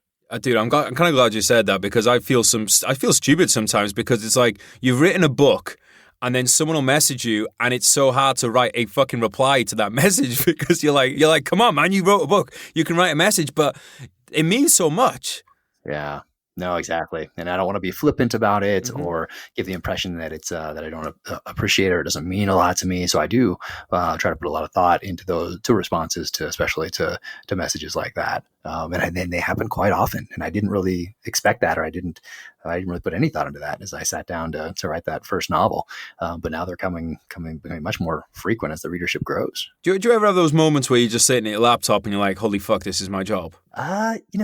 Not really, because I expected it. Wow. I grew up thinking just like in the SEAL teams, like I grew up, had my eyes on that goal. And for whatever reason, I didn't really think about the odds of not making it through, other than, hey, the odds of making it through are not good. And that's all the thought I gave to it. And same thing with writing.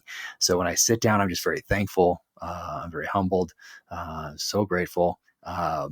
But maybe at some point I'll take a breath, because so far it's been a sprint. It's been like a startup. And that's how I've treated this, as like a startup business. And I didn't anticipate that at the outset. I thought that you could just go up to the mountains and write a book and send it to New York, do a couple edits, and that was it. I didn't realize that you also had to build a business, and you had to do everything you do if you were starting any business, all the branding and the co-branding and the marketing and the budgets and the advertising and the social media, like all those things come into play as an author. So that was kind of a surprise, but I've embraced it and tried to build this like a small business, meaning that I haven't had a chance really to take my head up and take a breath yet. But at some point I might, and then I'll probably have that moment where I'm like, I cannot believe that this is my life. This is my job. I'm doing what I love. Yeah, dude, I'm glad that you said that, though, because I'm a big believer in visualization, and I think one of the things that crops up around the writing, well, let's call it industry, a lot, is that you'll see these memes, and it's like, they're so negative about how hard it is to write and how painful it is to write and this and that. And it's like, just fucking write. Yeah. Like, and how hard it is to get a book deal. And I keep telling people, like, oh, it sounds impossible to get a book deal. I'm like, look, if you write a great book, if you turn out a book, someone somewhere will publish it. And if you can't, and if for whatever reason it's not the right time for that book, or it doesn't fit a certain genre, you can self-publish it and people will buy it. Like, so this idea that, like, if you put in the work on a book, someone's going to read that book. End of story. Yeah, I mean, today there's so many ways that you can get published, and I wanted to go the route with a New York publishing house. I wanted Emily Bessler to be my editor at Simon & Schuster. Like, I had all that. That's exactly what I wanted. That's who my editor is, who my publisher is, all that sort of thing.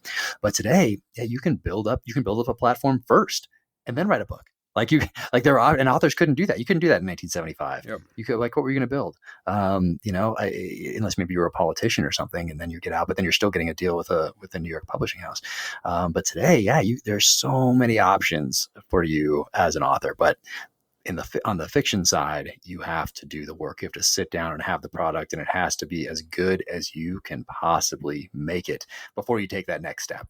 So that's what I tell people, is like, do that first part. Don't worry about all the other stuff yet. Don't waste bandwidth thinking about how hard it is to get published, or how are you going to find an agent, or anything else. Sit down and take that bandwidth and apply it to the novel you're writing, and making that novel the best that it can possibly be. Get it to that stage first, then pick your head up, take a breath, and then figure out where to go from there. But because you can't get to those other stages before you finish writing the novel. Yeah, dude, that's great advice. And to be honest, mate, I was the same position as you. I knew this was going to happen. I knew I was going to have books. There was no two ways about it. Like, I knew I was going to have to work for it, but I knew it was going to happen.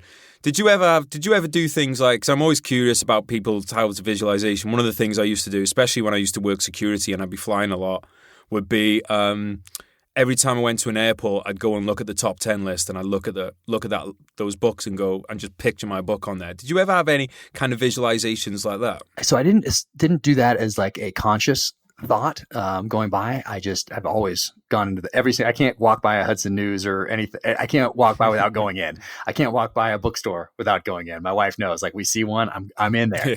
Yeah. It's just how I am. Even if there was like a Hudson News on one corner of the airport and I walk by another one, like I still stick my head in to look. Yeah. And of course, I'm always looking at the books in there, and I'm always, okay, I've read that one. I'm noticing the ones I haven't read or authors that I didn't notice. And, those ones are typically, you walk in there, there's a reason you recognize those authors that are up there on that top shelf. There's a reason you're seeing Lee Child up there. There's a reason you're seeing James Patterson up there. There's a reason you're seeing Stephen King up there, Brad Thor up there, like those names. There's a reason for that. And the reason why they order more books from those guys to put them back in there. But I knew my book would be up there one day. I didn't really put any more thought into it than that, other than, one day when I'm out of the military or whatever else, my book's going to be up there with those guys. And that ended up happening. But the visualization thing for me wasn't ever a conscious deal. It's just what I've done my whole life. Being a daydreamer in this space is a vital importance. That's how I solve problems. Like, I didn't daydream on the battlefield. I'm solving problems real time. I'm calling in air, exactly. I'm calling, whatever else, calling in QRF. I'm maneuvering people around on the battlefield, dealing with all that stuff, dealing with CASEVAC, dealing with medevac, all of that stuff at the same time. So you don't have time to daydream. Well, you know what? When you're writing fiction and you're creating a world that doesn't exist, daydreaming and thinking things through like that is an important part of it, because you have to create something that out of nothing. And I love doing that. So I'm visualizing that sort of a thing all the time. I'm visualizing these chapters. Just by default, throughout my whole life, I pictured my books being up there in those bookstores. So it wasn't like I'm going to sit down. It's not like I wake up in the morning, journal, make my tea, hang from my boots for 15 minutes, do those sorts of things. No, I get up and it is a full on sprint, juggling 3 kids, wife, like running the business, writing, like all of that. It's complete chaos each and every day. It might be nicer to wake up and do all those things and have that sort of a schedule where you do all that and you sit and you journal, and then you sit and you visualize what's going to happen for the next day, the week, month, or with your certain project that you're currently working on. But I don't do that. It's just kind of like by default. I always imagined that I would make it through SEAL training, that I would get to a SEAL team and I'd do all these things. And then I'd go and I'd write thrillers in the genre, and they would make the New York Times list, and they would get optioned for a movie or a series. So that was just kind of default. That wasn't something I consciously sat down and visualized, like maybe an Olympic, like mogul skier would sit down and visualize that run, or visualize, their knees going, I didn't do it like that. No, I'm the same, mate. It's like walk past the store, put my head in, picture my book, kind of like with the others. And like, I think if you do that over and over and over again, actually, like, let me ask you this. When it was finally on a shelf, how did you feel? Was it not like... so awesome. Like, yeah.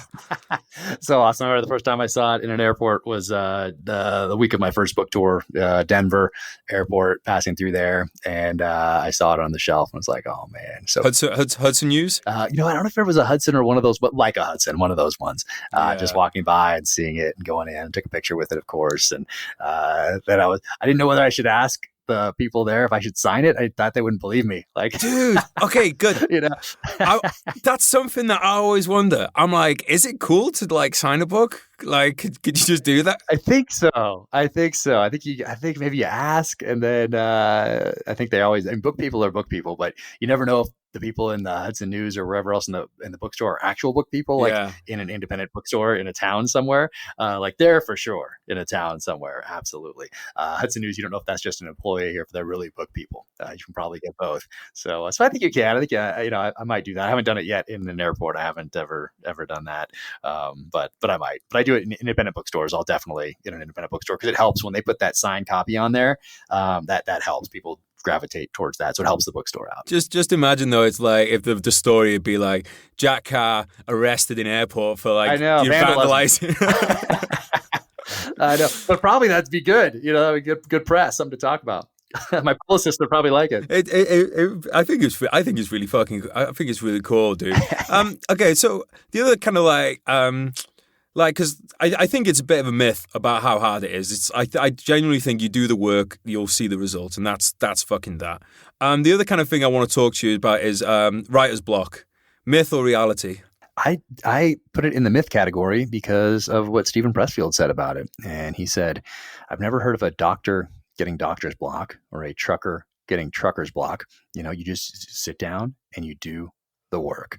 So I have not experienced that yet.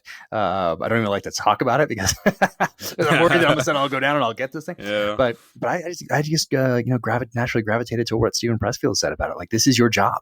And your job is to sit down and write. And what a gift it is to be able to do something you love, sit down and create something from nothing. Even if it's based on past experience, even if it's based on you're pulling in all those sorts of things, places you've been, people you've met, experiences that you've had, and you're weaving that into this fictional narrative, but you're creating this world, this fictional world, and be able to sit down. That is such a gift to be able to do that. So I don't really pay much attention to the writer's block thing. I just sit down and I do the work. And I also at this stage, I don't have the luxury of being able to have writer's block. Like, it's a full on sprint, especially with the family and everything else going on. Like, I have to make use of every single second. I can't waste anything with writer's block. I mean, I'll sit there and I'll, daydream about a certain chapter, or I'll think something through, or, that sort of thing. But that's still part of the job. That's not block. That's just part of the creative process. Yeah. And like you said, there's like your thing with putting the X's in and just moving on. Like, because you could, someone could throw up their hands there and go, oh God, I can't think of the way to finish this chapter, so now I'm going to stop. It's like, no, just fucking mark and avoid, fucking move on. That's right. And then, and then come back onto it. One of the things, I was just looking at my notes here, dude, because we are getting short on time. There's a few things I want to cover, just kind of, because we don't get many authors on, that kind of fiction authors. We get a lot of authors on the podcast, but not so many fiction ones. What was it like when you first listened to an audiobook of one of your books? God, yeah, that's a good question. So I'm not an audiobook person, but I did listen to the first two on audiobook. But I love to read. That's how I grew up. That's the way that I process things. When I listen to an audiobook, I kind of start thinking about other things. But it's the fastest growing segment of publishing, and I am so lucky that I have Ray Porter as my narrator. He's an awesome guy. And I didn't realize this, that people will go to different audiobooks because of the narrator. Oh yeah. I had no idea, because I'd never really, I always read actual books. And I chose this guy, Ray Porter, and I had no idea really who he was. I just liked his voice. And then I realized after publication that he brought a whole fan base with him. And I was like, oh man, I'm so glad I chose this guy. And then he's fantastic. And the first book was up for Audiobook of the Year at the Audible Awards. And we were in New York and we had the tuxes on and we're having drinks together. And he's just such a fantastic human being. He's just such a great guy. And so he's a friend now. And yeah, he's just fantastic. So I have listened to the audiobooks, and, for people that come from our backgrounds, in the first one, I think he fixed it for the third, but they don't know how to say nods. Oh. They say NODSs. So there are things like that. And I'm like, oh, so stuff that's just natural for us to say, as far as the military stuff or calibers, mm-hmm. They don't know, what that sort of thing means or how to pronounce it. So for me, that takes me out of it a little bit. But on those first two, I took notes and then I gave them to him for this next one. It's like, this is how you say this. This is how you say this, military stuff. But yeah, it's the audiobook thing is amazing because so many people are introduced to your work through that medium, and it's, like I said, fastest growing segment, so it's an important one. Yeah, I know. I will link. I'll put a lot of links in the notes today, and one of them will be for to take them people straight through to your Audible page. Dude, for me, the audio book for me is the bit where I get taken out of it is the girls' voices. I know. It kills me. One, but there's no way around that. Like, it's just how it is. Unless you did like a full on production and had different people for all the characters, which might be cool to explore at some point in time, but for right now, that's just kind of the nature of the beast. That's how it goes. So yeah.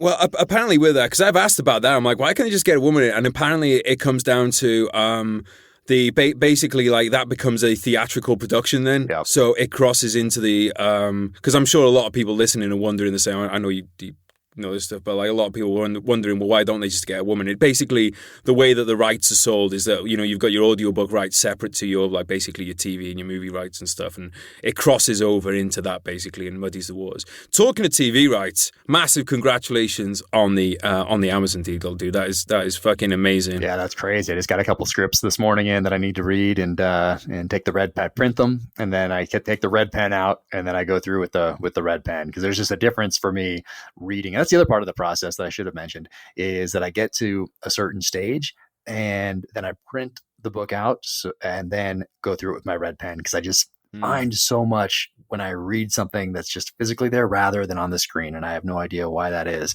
But so I'll do that with the scripts today as well. Print the 2 out that they sent this morning, take the red pen out, and I'll go through and I'll make my notes and circle things and cross things out. And then in the interest of time, what I was doing was then taking those and then putting them in a Word document and sending them back. But now I just take a picture of my notes and send it immediately, just to get a little more efficient with it.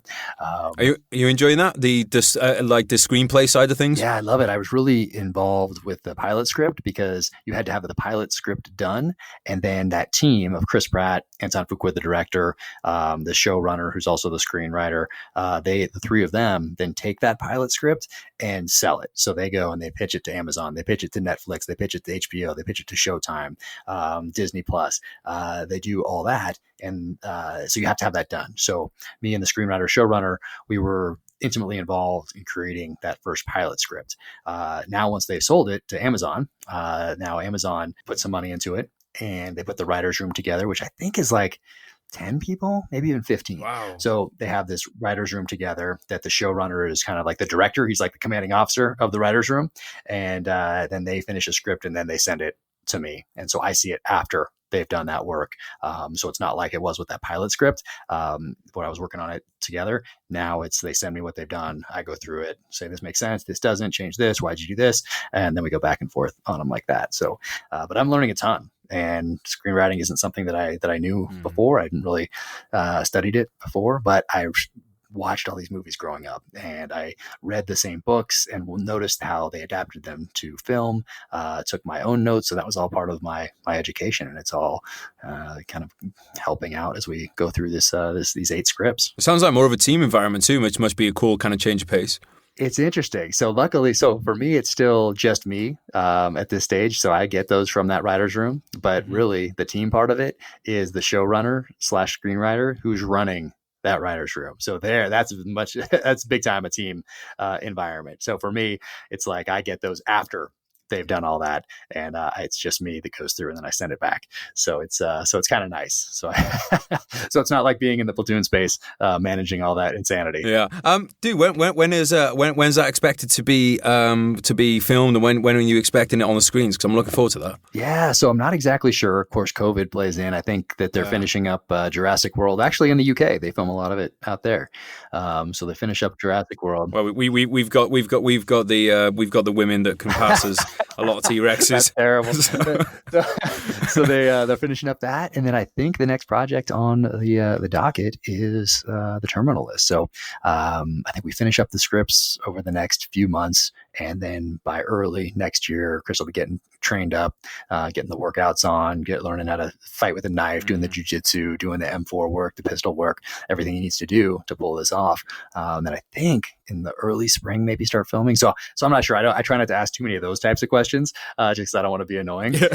So I just kind of like, I'm so happy to be here and just have it moving forward that I don't spend too much time thinking about that other thing. So I'm not sure. I guess over the next year and a half or so. Well, it's sick, dude. And it's very inspiring. Like when I saw that, like, I've been following your career, and I don't think there's too many of us out there who are kind of GWAT vets who are also writing fiction and stuff. So it's just really fucking cool to see. Like, and there's just such a fucking dearth of talent coming out of this kind of generation. I think people now, like you said, in the past, it was almost like the tall poppy syndrome of like people almost feeling ashamed to say, oh, I want to be a writer, I want to be a painter, I want to be this. And people are really kind of coming out and getting into it now. And there's so much talent coming out. And obviously, you're kind of leading the charge on that, mate. And it's really cool to see. Oh, I appreciate that. Yeah, guys are getting out and doing all sorts of things. And I love when guys get out and gals get out and do something that they're passionate about. that they love. And then they turn that passion into a successful business. And I love seeing that. So I try to help out. Guys make like watch companies, guys are really into watches, and that was their passion. And they start a watch company, like amazing. There's people that are really into woodworking and craftsmanship, and they're building these amazing, flags or desks or whatever else. And that's what they love. And they're putting these amazing pictures of it, and they're sharing their process. And so I love doing that. So I try to help out with those types of businesses and people as much as I possibly can. Well, we appreciate you. And I appreciate you coming on today. I could talk to you about writing all day, mate. It's been fucking awesome. I really enjoyed this. But I want to be respectful of your time because I want that fourth book coming up. Thanks so much for coming on today, mate. I really enjoyed this, and you're welcome back anytime, obviously. And I hope we can meet up next time in the States and up in Utah. Yeah, no, absolutely. Come on out. We'll do it for sure. And then, what's crazy about today is people can follow along with this process, so they can jump on it. So Jack Carr USA is my social handles, and I try to make sure that anything that I do is adding value. So it's not just some meme or something I throw up, whatever. So I try to put some thought into that, and also to my responses. So people can find me there, or officialjackcarr.com. There's a bunch of those reading lists that we talked about. Those are in the blog section, and there's some stuff on the weapons that I used in the SEAL teams and continue to use today for people that want a little bit more of a deep dive into that gear. That's on there as well. So plenty of places to connect these days. Yeah, and I will put links to all this stuff in the show notes. Dude, awesome. Thank you for having me on. I appreciate it. I'm looking forward to doing this with you and getting to ask you all about your process, your time in the military, your transition, and all those things, and learning a lot from you when my podcast gets up and running. Guys, what an episode. Jack is a legend of a bloke. Jack, thank you so much for coming on the podcast. Guys, thank you so much for listening. I fucking love this podcast, guys. I fucking love you. It's just so much fun doing this, honestly. I'm very fortunate to do it, and it only happens because of you, and I want you to know that I really, really appreciate it. And for all you guys been supporting VSOM Store, if you're supporting VSOM Store, guys, buying the Ali merch, thank you so much for doing that. It keeps the podcast running. Combat Fuel, guys, thank you so much. If you guys want to support the podcast, then you can do so over at vsomstore.com. Everything's linked up in the show notes, guys. Basically, just check out the show notes. Got Jack's books in there too. Terminal List, True Believer, Savage Son. Fantastic titles, every single one of them. Worth buying just for the titles. And they're the books that are made for our kind of military community. So please check them out, guys. Please spread the word. If you enjoyed today's podcast, make a post about it. It'll take you 2 minutes to do the post, but it might bring in somebody to the podcast who might, and I'm not just saying this out the back of my ass. The truth is that we have had people tell us that the podcast has helped them through very dark times. So you making a podcast takes 2 minutes, might lead to somebody having a very positive change in their life. So I think that's something that should motivate us all. Certainly motivates me to keep this podcast going. Thank you so much, guys. Really appreciate you. Catch you next time. Love you. Bye. Yeah. Listen.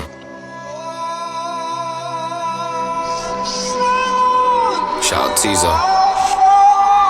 You told me not to worry, and you wouldn't break my heart. You told me you were sorry, yeah, my whole world fell apart. You said it's not my fault, and yeah, I've never done you wrong. I'm grinding to a halt, now I can see you're moving on. I promised I'd get better, and I told you things would change. You keep me to the gutter, yeah, I'll never be the same. I've gotta let you go, now live your life and spread your wings. And yeah, you put on quite a show, and pulled the puppet strings. And are you sure that you don't want me? Remember all the pain, or maybe you should thank me. It's your loss and my gain. I'm leaving now forever, I won't hang my head in shame. But yeah, you've taken me for granted, and you should feel ashamed. You sold a dream to all of us, a dream that we'd all die for, a reason for us all to live and something we could fight for. I might just help a man up to his feet or hold a newborn, but no matter what I do, my hands remembering my rifle, yeah. Life's hard, I know that, still wouldn't change shit.